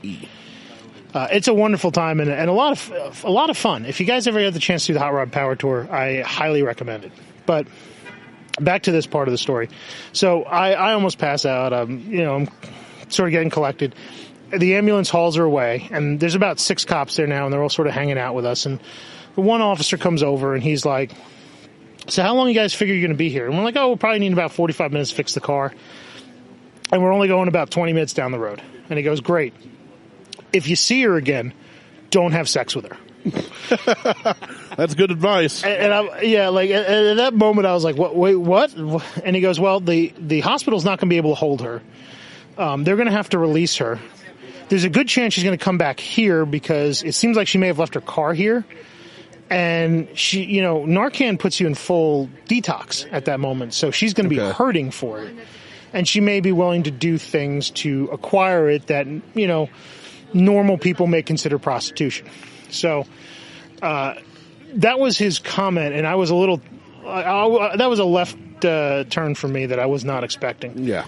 But the other cool thing is that he said, "Hey, where are you guys going?" He said, "We're going to Hilliard and Columbus," and he goes, "Great, I'm working highway detail. I'm just going to call the other officers ahead and tell them to leave you alone. That's pretty cool. So if you want to go book it back to Columbus, go right ahead." That's and I was cool. like, "Great." So you can take the freeway and be able to see. By the way, we still have to solve the problem of having lights and having it drain the battery instantaneously, which we did by buying 2 LED work lights and fixing them to the bumpers of the car. Yes. Which worked perfectly to get us back to Columbus. And those LED work lights stayed on for 5 days. That's impressive. Yeah, continuously running because unfortunately the way we had zip tied them to the bumper, the on-off switch was against the bumper, so we couldn't turn them off. So 5 days we had them on the front. And actually the car went on to go to... You guys made all the other stops. Yeah, we made every stop. We did the long haul. So we did Norwalk, Dayton, St. Louis, Champaign-Urbana, and there's one more stop in there that I can't remember now. But we made all of them, right? Bumfuck Egypt. I'm sorry? Bumfuck Egypt. Yeah. Well, that was Champaign-Urbana, Illinois. I would say that looked like a tiny town. Every video I've seen, every post I've seen was like, this town is small and it's weird. I'm fairly certain that when we rolled into town, we doubled the population. Yeah. You know, that's the way it seemed. That's what it is here. I was going to say, it's like Pumpkin Show coming here, which way more than doubles the population. The population here. Yeah. And my mother was on the tour with my father, by the way, and she picked a fight with an Indiana State Trooper at the, which we didn't catch on film either, but that's a whole nother New Yorkers, story. man, I swear. Well, you know, so my mother's a photographer by trade, and so she looks for interest. Actually, she's doing a series on tattooed people right now for her art. So she goes around looking for people who have a lot of interesting tattoos and stories with them. Mm-hmm. Randy has Arabic around his wrists. I do. Well, it's not Arabic; it's a musical scale, but it's close enough. I've been asked many times though if it was Hebrew, Arabic, Aramaic. Yeah, I'm like, no, it's just. I think I've asked you about those twice now. Yeah, I get a lot of questions about a lot of my tattoos. Yeah. So the quick story with that is she often has to approach people and say, "Hey, can I photograph your tattoos? Here's what I'm doing," the whole thing. And what's that? I'm sorry. I'm sorry? No, that's another residence parked there. Sorry. Do you have parking? No, I don't. Actually, I was going to say there's parking up the street at the church. All right. So, I don't know. How did you get in here? How did she even get here? All That's the what roads I'm are closed off. Without a I don't know. pass. Anyway, so back to this story. So, sometimes that involves... She's a smoker, too, and she got 2 kids in the car. You guys got parking here. I want to park here. You know that... I could go for a cigar or a nice pipe right now myself, but... Oh, okay, thank you. So sometimes in getting people to, to photograph their tattoos, that does mean removing articles of clothing. Get naked. Yeah, it does sometimes. And here's the thing, like in New York, it's a lot easier to sell because, I don't know, maybe it's just that the circles that she travels in. Have her come down here to Circleville. People get naked for you all the time. Well, see, that's the thing. Like, I had to kind of caution her that we're going to be in the Midwest and that her normal pitch sounds like your casting couch for porn. Yeah. And you need to adjust it. And she didn't listen to me. People like, hey, you want to take your clothes off for me? Right. And so she didn't listen to me about it. And when we were at the St. Louis stop, she had met this woman who had very interesting tattoos and very interesting story to go along with it, but who got a little creeped out by her pitch. And it was not her fault. Like, I mean, she was a professor of photography. Right. We lost your mic. I didn't hear you there. What? There we go. There you go. It puts the lotion on its skin. It put the lotion. Hey, baby, what did you do to your hair? Stupid microphones. So she, since it was at one of the venues, she approached security, and security approached the state troopers that were working there, and they approached my mother. And, they were not confrontational, but they did not have like they were not hospitable. Yeah. And, if you've ever met my mother, she does not take None of us crap have from met your mother. anyone. Oh yeah, that's true. I could make a joke there. I've never met you, so Well, that's true too. Which is weird because I listen to your podcast and I feel like we're bros. well, I mean, I get that. We get that a lot. I get that. I'm walking down the street and like Martelle, and I'm like, We get stopped all the time, ask for autographs. You know, You're small town famous. the normal. I'm regional famous. Yeah, to the region of your backyard. Yeah. So to give my mother doesn't take crap from anybody, like not a person. And so when they start in with her right away, she launches into the whole story and how dare they and all this stuff. And when she gets done with it, this one state trooper looks at her and goes, "You know what? I'm using my nice voice here. If you want, I can use the not nice voice, which involves handcuffs in a station." And at that point, I grabbed my mom's arm. I'm like, "No, you have to go now." And she's like, "No, what are you threatening here?" And I'm like, "Mom, this ain't the 60s. You ain't 20, okay? Let's go." I got to pay good money I love for my mom. handcuffs in the She's station. wonderful. All right, so there you got. Carrie had a fantastic time on Hot Rep Power Tour. Thank you for sharing the stories. Yes. I knew most of the one story, but learned new ones today. Let's rate. We didn't do the rating with the pumpkin pie, We did not. And so let's all rate that real we're quick. running up on 2 hours, which I don't care. Well, I can record all day, and we can do whatever we Well, I want. can't with it. record all day. I got someplace to be at like 7. Well, that's why they got editing, right? I don't. Well, no. I thought you listened to the show. I do, and I know you don't edit. There's much. no editing. You did edit once. Well, I had to edit the name of my company out because Yeah, you stupid said some me. things, and then we're like, "Uh-oh." I was like retro Rorge. So what do you? Let's go to our guest first. So Yeah. James, what do you think about this with the pinnacle in it? That I'd give it a 3. Yeah, pretty good. It's not Terry? not too bad. So, well, you said 4 is kind of like the whole. You rate it however you want. Yeah, you rate That's it just how however we you want. do it. So a 4 to us is go out and get it, and a Like 5 you have is like to try this. If you think this is top something that notch. everybody should try, rate it as such. You know what? Then I will say it's a 4. I feel like the whipped cream vodka and the pumpkin ale. I think everybody should try that. There you go. That was a solid move. That's So- that's exactly what we want. We just want the pure, raw, honest yeah. truth. What do you got, Randy? I'm giving this one. I'm going to give this a 3. You know, I'm going to give it a 3.5. The beer's much cheaper than the other one. I like the other beer more. I will say that. But this is easily available, cheap, and I'm with Carrie. I think everybody should try it. Yeah, I'm there. I'm at a 3 with it. I think everybody should go out and try it. It doesn't matter what the pumpkin ale is.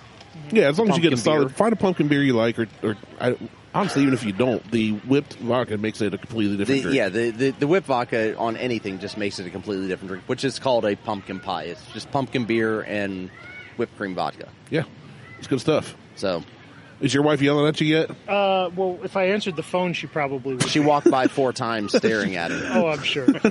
No, she's probably having a good time. But Yeah, I was gonna say, she was like- you know what? On the beer and alcohol mixers, I'll let you know a little secret since Christmas is coming up soon.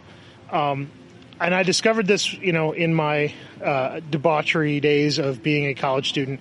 If you mix Goldschlager into Michelob, it tastes like gingerbread. I don't like gingerbread. But we're gonna have to try that now, just because I'm intrigued. Damn it. Yep. Well, excuse me, Mr. Grinch. Oh no. I'm very Grinchy. Well, he. Yeah. No. Yes, you are correct. No, I'm Grinchy. Like Way to hate Christmas. I have great and bad memories of Christmas, and it is So, congratulations, you're everybody in America. No, he's got stories. I got stories that have never been aired and probably will never be aired. Yeah. No, I'm well aware. I own the microphones. Yeah. He wasn't looking for an opportunity there. No, That's what he's it saying. is there. Now, last year we did eggnog and and Screwball. Screwball, Yeah. the peanut butter whiskey. Yep. Phenomenal. That was amazing. phenomenal. See, I think the only hard part these days is finding Goldschlager. It's sort of become like Zima, where it's like Has this. it? Yeah, I've not looked for it so long. I don't, Right. See, most liquor stores I go into don't have it. I've not had Goldschlager since I was 21, 22-ish, Right. probably. And that and a bong was a bad idea. Beer bong. Oh, okay. Not a. No, I've never smoked out of a bong. So Yeah. no, a beer bong. We just thought it was a good idea. Like, hey, screw shots. Let's just pour. Yeah. I don't know how much in. We didn't do the whole bottle, but I and try and don't- chug it. That was a bad idea. I don't know how how I discovered it, but I know I was living in Rochester at the time, and I think all we had was Michelob and Goldschlager. Nobody wanted to drink the Goldschlager straight. Well, no, because Goldschlager is disgusting. It is disgusting. I will wholeheartedly back you on that. It is gross. So my ex-drummer got drunk on Goldschlager and drove into my house. Oh, no, it doesn't matter. It's Tell that there, story. too. Oh, that was pretty much the story. That was it. He got drunk and drove It to was my a surprise to me. He's like, hey, coming over, he's drinking, and like, I gotta go. And about 5 minutes later, thud. Walked outside, and cool, you drove into my house. That's, Aftershock, and that's when he asked for the wire hanger to get the crystals out of the bottom and shattered the glass. oh, yeah. That is gross. Yeah. That's fantastic. And Aftershock is cinnamon, right? No, that's hot damn. Okay. Fireball. Oh, Fireball is Fireball, yeah. We did Fireball on the mountain. Marco was not a fan. My 20s. Yeah. Good stuff. I grown up. Boy, I keep getting some whiffs of some. I feel like Marijuanas. Fireball and Goldschlager are like punishments on humanity for some cinnamon-related crimes that we just don't know about yet. So, so this is freeze-dried saltwater taffy. Catch. got it. Jim can't catch. Don't throw it. Catch. Horrible. Oh, got took it. it. Shattered it. So these, so we were at the PA event. These, a friend of mine made all this. Oh, dude. So, Wow. shit, I James just wasn't went into it. expecting that. Him and Care both. They just. He shattered it. Oh, well. That's good stuff. That's tasty. That's real good stuff. We got more. You want more? You want to try one? Yeah, there you go.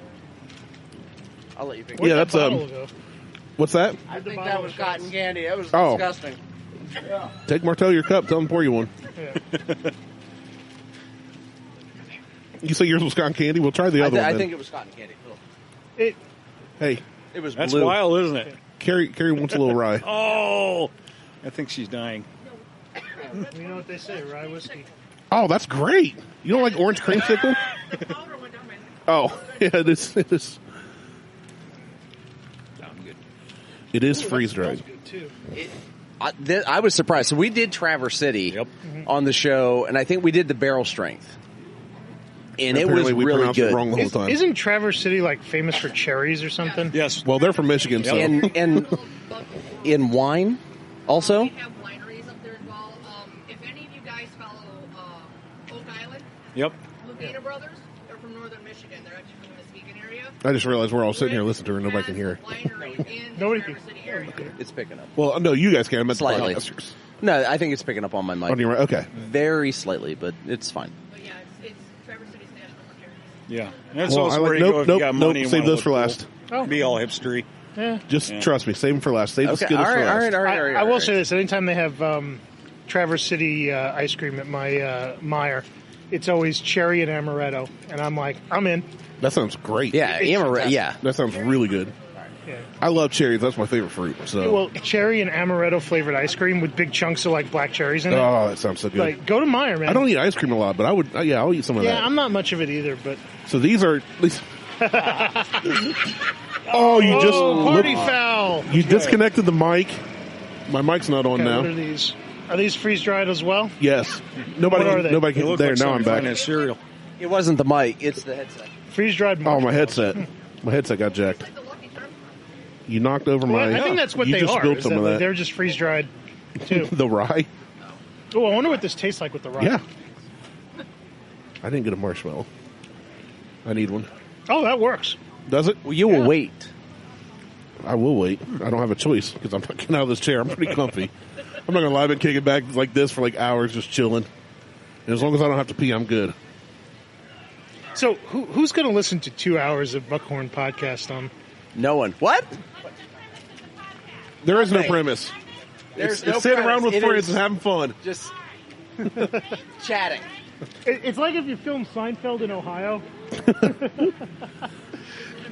A lot of people ask us what our podcast is about, and they don't understand when we say nothing. When we say nothing, they're just like, what? so, all right. So these are freeze-dried marshmallows. They mix really well with the rye. Or at least the green one does. Is green as actually well try it. flavor? Yeah, I'm good with that. Hey, this is America. Green is a flavor. Damn right. Yeah. Green, purple. I want purple Purple's drink. a flavor. Yes. I got grape. You mean purple. It tastes like purple. Yeah. Exactly. And it tastes like blue. Oak cart. Sorry, I got a little heartburn there. I did not take my Prilosec the last couple nights. You mean that old, like, Chevelle? black? Oh, so that's a 69, and I thought he had 68 because it's got the smaller taillights. See, that's why I just said old car because I want to carry it too. I saw him coming the other way before, but it's like full primer and it's got steelies on it. I like it. It has an SS badge on the grill, but 307 badges on the fenders. My FJ has an FS badge on it. There's probably 10 times as many SS Chevelles as ever built. Well, Yeah. Everybody's got 396 SS. Well, It's all a lie. the problem with 68, 69 cars is they're not in the VIN anymore. No. So I had a 67 SS 396 and it was a 138 car, right? That was the first three numbers of the VIN. It was 138. But after 68, You'd have been fine if you wouldn't try to choke me. I know, but now I'm not going to try to carry. So these are freeze-dried Skittles. So why did they explode? I don't know, but just try Because it. they're freeze-dried. Oh, right on. They're so good. Oh, they're These crunchy. these are like crack. Yeah, they're not chewy at all. Oh, no. I want these. I told you. I want why these in my said- mouth. That's why I said same for last. These are Oh, amazing. my God. That's It's like good the stuff. rainbow just orgasmed in my mouth. Yeah. I'm What? trying not to cross my mic. Yeah, there's no comment to follow that. No, this is... Oh, we've had all Wait. kinds of stuff said here. Rye follows that. Oh, That's the freeze-dried Skittles are amazing. Those are great. Yeah. All right. That's why I wanted to save those for last. Yeah, those are... Freeze-dried gummy worms would be amazing. Well, sorry, my friend, she's from New York. Honestly, not New I'm York sorry. City, Okay. somewhere upstate. But we both went to this thing in Pennsylvania, and she had all kinds of freeze-dried stuff. So I had a bit of honeys freeze-dried. Yes. Oh, I love bit of honey. Dude, freeze-dried, incredible. I'll have to get you some. Yeah. Because she's like, dude, you tell me what you want. I'll make some and ship them to you. So I was like, I'm just going to like freeze-dried Reese cup. Like, Yeah. Oh, I'm just going to like freeze-dried name Reese cup stuff. must be amazing. And she's like, I can do that. I want... I need it. So, yeah, I've got a list of things. I'm Frozen like, Reese cups are amazing. I want a freeze-dried Reese cup. Yeah. Get that. Okay. I'll Yep. message No, her. get that. Okay. I wonder if she was Okay. like from like the Plattsburgh area where it's like all Air Force Base and nothing else, and they just freeze dry everything. I don't know. Because I they don't take really up ask her where space. she lives. I'm talking out my ass. No. So Plattsburgh had the Now you're gonna get a history closest lesson. Air Force base to deploy B-52s during the Cold War to Russia. So the closest, fastest way to deploy a nuke by B-52 came out of Plattsburgh, New York. Right. So they had a huge B-52 base there, and since it's a multi-hour flight, and my roommate was from Plattsburgh, and this is how he explained it to me. They had a lot of freeze-dried stuff because that's how you pack the airplane with rations, right? So you could have them sit on the ground ready at any moment for Cold War, and all your crew rations are all freeze-dried, so you don't have to worry about expiration dates and all that stuff. So, Freeze-dried jerky. You know, the most hillbilly thing I've know. ever seen in my life was in New York. I mean, I don't know why what you is that? couldn't. I don't Her know and what that I, would do. we used to live in I don't know. Pennsylvania for a little while, and we'd get the opportunity to go do a little bit of adventuring. So we lived in Williamsport, Pennsylvania, probably half hour from the border. So we decided to get up one morning and head north, just to say, hey, we've been in New York. And we rolled across the border into some... I heard banjos. That's all I can say. In Canada? No, New I York. can call it Canada. New York, so you're talking Canada. in I just- Western New York. It's right damn near dead center. It's all the same to me. No clue what the hell town. What town was it? Elmira. Oh, I know Elmira, New York. So as soon as we crossed the border, we're like, hey, we're in New York, and looked off to the left, and there's a tractor with a horse tied to it, and the horse is sitting on a tire watching traffic go by. That's awesome. A donkey? I would have stopped that's and talked to that way guy. different. Mule, horse, doesn't matter. Doesn't matter. Yeah, to a farm girl, it does. So They're not the same. I'll tell you about my first speeding ticket in upstate New York, which I got 1995 in my raffle winning Blazer, which is its whole other story. I want to. Your entire pumpkin show experience is going to be being on our podcast. It really is. Your guys will be like ready to go. I'm going to just queue up stories from my life and tell you funny stuff. Short story, I won a Blazer in a raffle, and I just started driving the car everywhere. But I took it with me to college in Rochester. So I'm driving down the New York State Thruway, and I come over the rise, and the state trooper has got me dead to rights. Like, I'm doing 75, and it's like a 65 zone, and he writes me a ticket for Phelps, New York, which I had never even heard of before. And so I get the ticket. It's got a date on it. I go. I think I was driving to Syracuse at the time. I go back home. A couple weeks later, I show up and for the date, and I drive into Phelps, which when you get off the throughway is a one traffic light town in upstate New York, right? And the address on it was a state trooper's outpost, which was literally a shack without a bathroom. Jeez. I thought you were going to say it was his home address. Getting there. Oh. So I go and I ask these state troopers, where am I supposed to appear for my ticket? And he goes, yeah, judge is holding court in his barn tonight, so here's the address. You got to go down to his barn.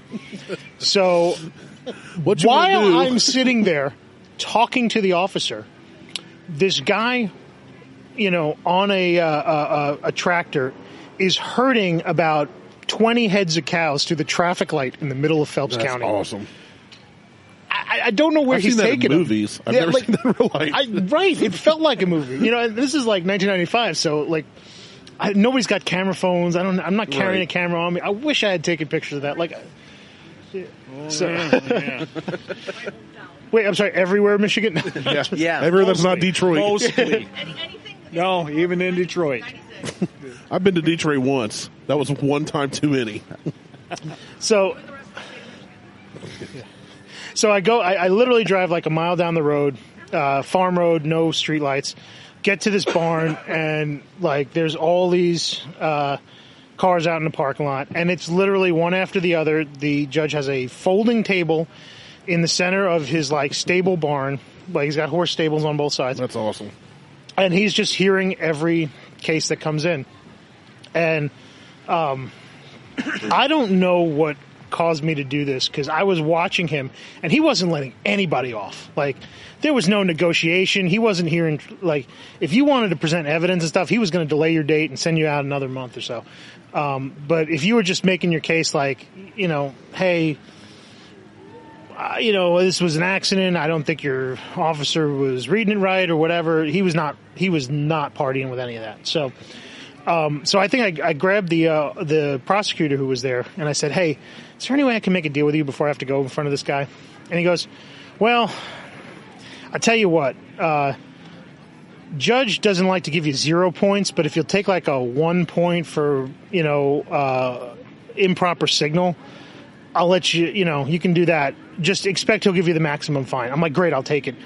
I get in front of the judge, and he looks at me, he goes, the attorney said he's going to knock this down. Do you deserve that? And I'm like, I don't know if deserves got anything to do with it.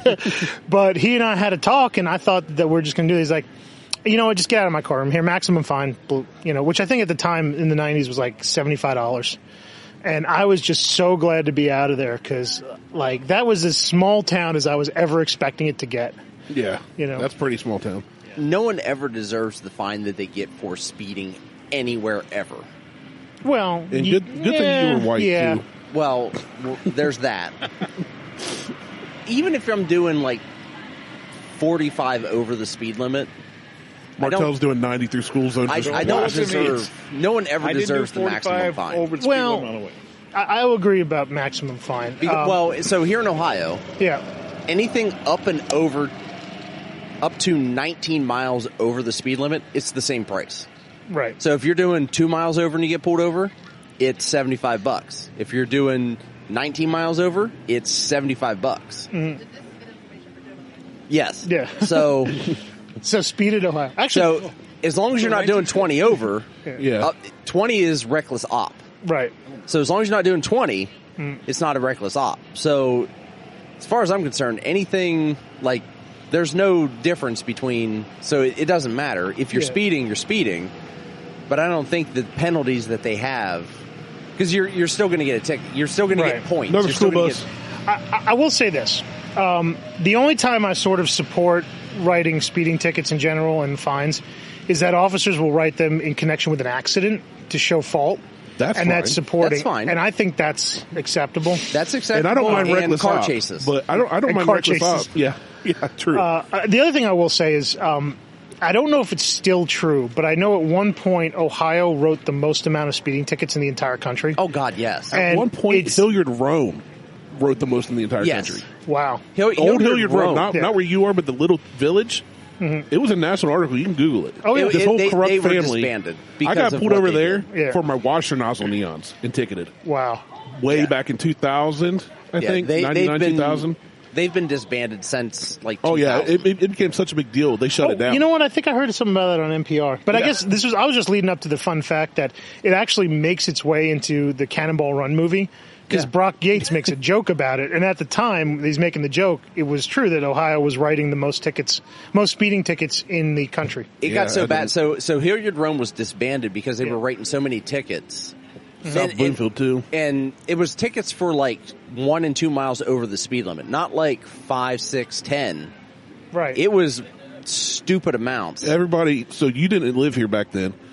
Mm-hmm. All the car guys knew to not go through Hilliard Rome. We would just avoid 70. You just go, you don't go there. And just to clarify, this is Hilliard Rome, the town, not Hilliard Rome Road in Columbus. Correct. Not the whole, because that whole road's like it was 70 through. It was basically 70 through Hilliard. Okay. Pretty much everybody avoided Hilliard Rome Road because of it. We didn't want to be anywhere near it. But then West Broad all day. Gahanna, Hilliard Rome, no way. Gahanna on the east side on 270, they are the worst perpetrators for handing out tickets. At some point, their chief got in trouble because they were handing out so many tickets on the highway, not in the city, that they were told they weren't allowed to monitor the highways anymore by the highway patrol. It's kind of like Super Troopers where they're fighting whether it was city cop territory or OSP territory. Yeah. They were like, you guys can't be on the highway anymore. Tint was a big one. You go through Obets with Tint, you get a ticket no matter what. Tint was huge. Yeah. Just dumb stuff. It was always dumb stuff. So... Which is, it's funny because, like, I haven't gotten a lot of speeding tickets in my life, mostly because most of the time when I was speeding, I was still in the fire department at the time. And, you know. You can use an excuse. Perks of the job. You're right. Benefits. I'm on my way. Right. Actually, that is the highest speed I've ever gotten out of was because of the fire department. So I have a 1967 GTO. I've had it since I was 19 years old. And a friend of mine, back in Long Island. Have it right now. You should have it right now. I should have it right now. I want you to bring that thing back already. Well, Austin and I may film it for Lucor's channel that we're going to, roadkill it, sort of, resurrect it from its slumber for 4 years sitting outside my dad's driveway, and then drive it, 8 hours to Ohio in its junky condition. We'll see how it works. It's called patina. It's a little bit past patina. It's patina. It doesn't matter what it is. It's patina. It's extra patina. Is right.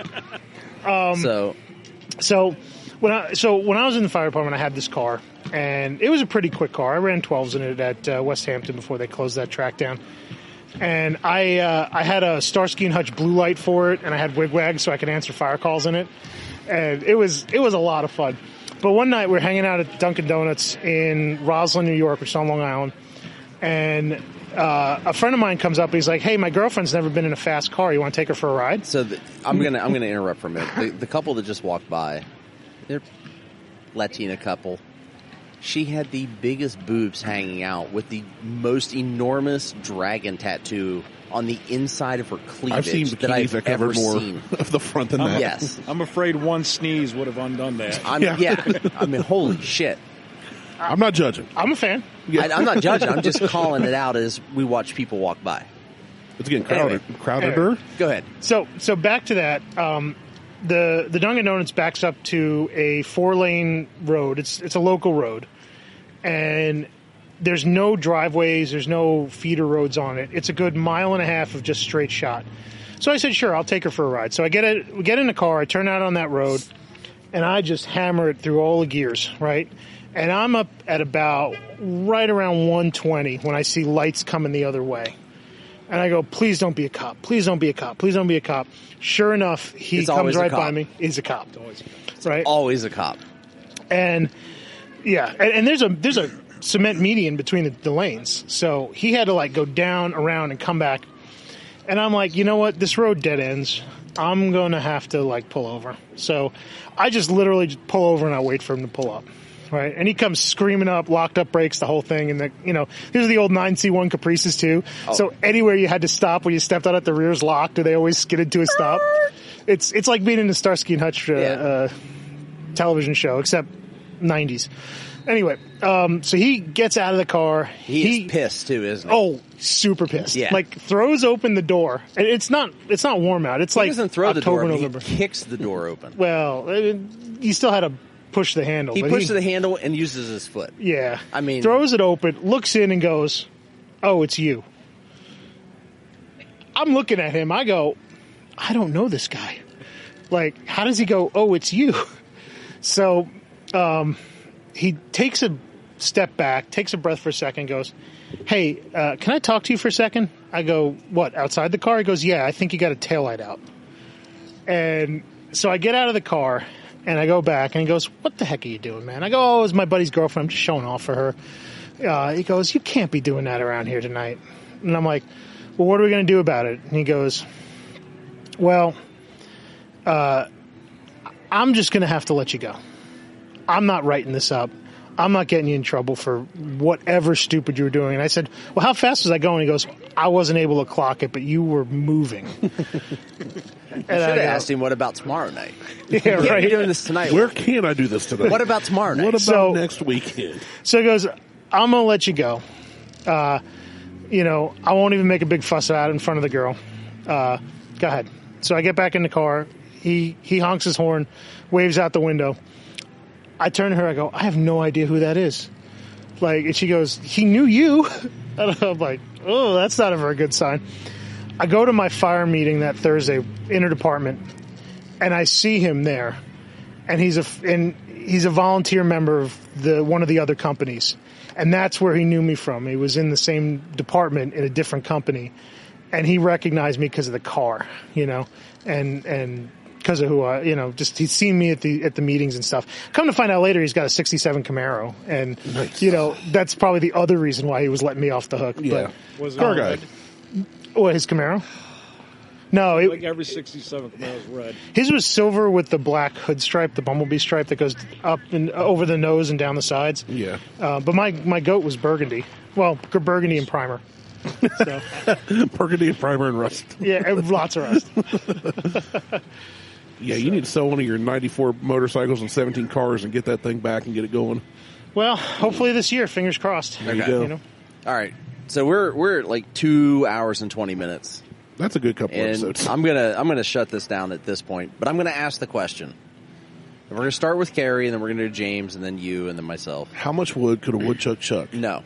Oh. How Where do fast babies come from? Have you gone on a public road? Driving or riding? This week, It doesn't matter. How fast have you gone on a public road? Man, I got to think about that. 187 miles an hour. holy crap. All right. I was going to say Carrie's going to Carrie or Carrie's Martelle gonna will probably win this one. Carrie or myself may I'll win this one. I'll tell you what's funny about that. Because You got a story for everything. I got a story You for can't just answer. So there's a road out in Long Island called Ocean Parkway, and it runs between Jones Beach and the other connecting parkways. Again, there's no feeder roads. There's no dangerous No things. cross There's no intersections. cross Yeah. traffic. Just right? straight shot. And it's 2 lanes on either side, and there's this huge set of trees and brush and everything. And by the way, they keep finding dead bodies out there. There's apparently some. That's Long Island called the serial mafia. killers. Well, either that or serial killers too. I was gonna say, 'cause, you got a lot of Joe serial killers. Rosen, the Long Island killer, Well, he used to I dump was his gonna say, New bodies York's off. I mean, the mafia would be part of serial killers. Yeah, that's that's They true. serial kill. So my buddy had just bought a brand new R1, and this was 2006. Yeah, you're right. I can't deny it.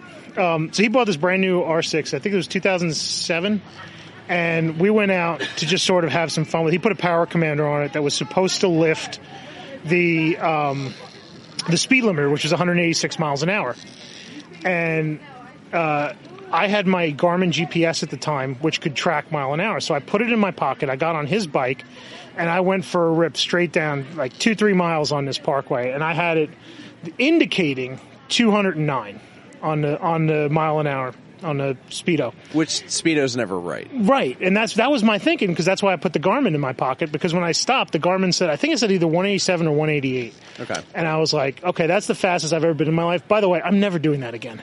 Not on a bike. Yeah, no. I've not been near that fast. I mean, I had gear on. Like, I wasn't like out there in a t-shirt and Gear flip-flops. don't matter if you hit a tree at that shorts. speed. Yeah. Yeah. Yeah, But you you're dress right, for the slide, but you don't dress for the splatter. Right. Like, there's no gear that saves you from that. It's not the fall that'll kill you, it's the sudden stop. Right.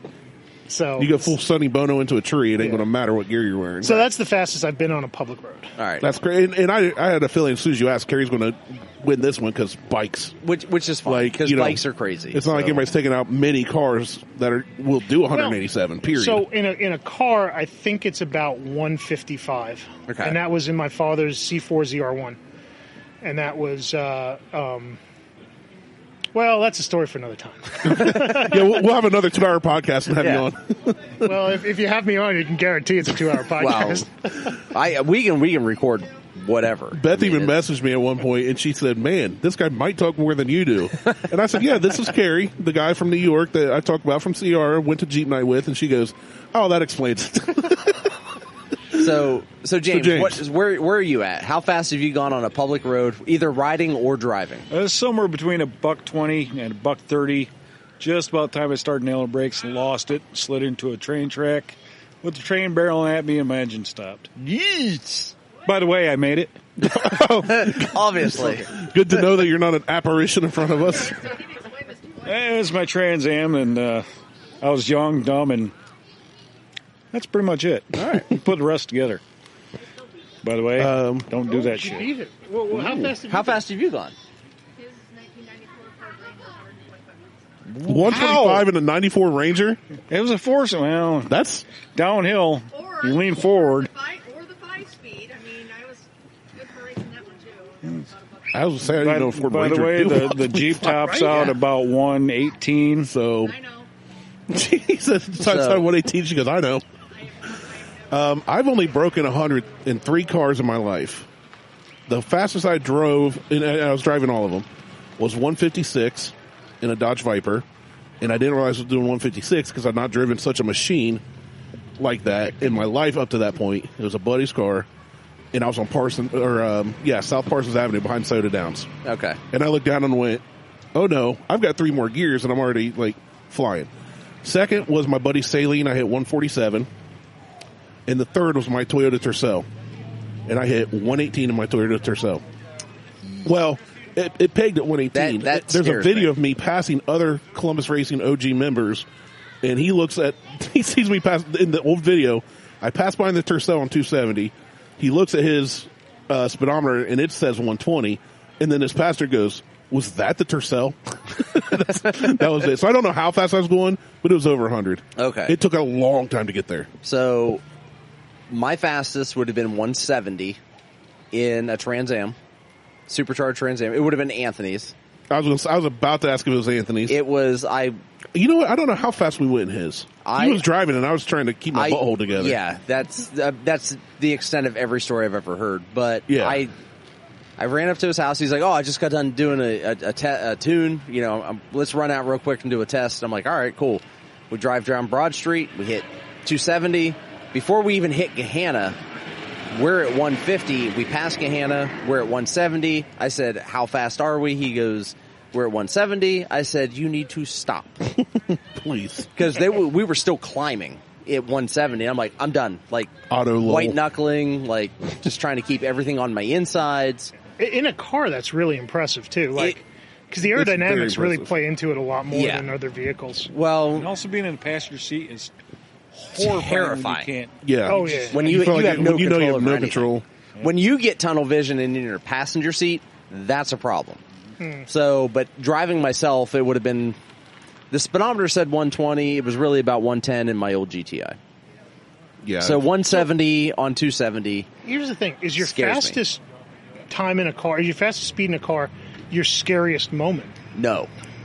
Right. Not my scariest moment of my life. No. Yeah. Because I almost split my car in half on I was going to say, I've had trying to either stay on 270 or get off to go to 70 on the west side. Oh, and I you drove went right down and like just missed. Yeah, no, I've had scarier interactions at much slower speed. Well, me and my buddy Andy used to go up every Friday and Saturday night to meet with CR. He had his 97 Neon and I had my Tercel. 95 Neon. Either way.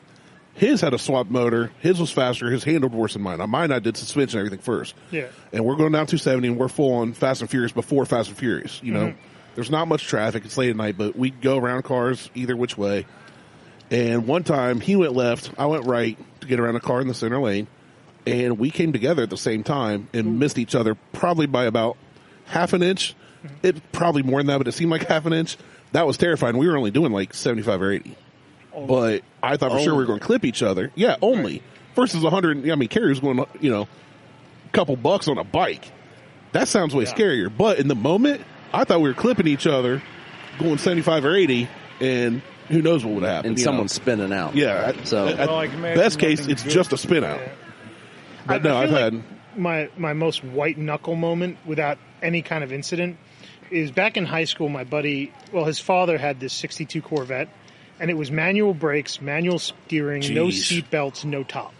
At 35, that's sketchy. And it was he had this built 327 in it that was good for 11s, and we went out on the Grand Central Parkway on it, and I think we had it up to about 130, no top. Manual steering, manual brakes, no seatbelts, right?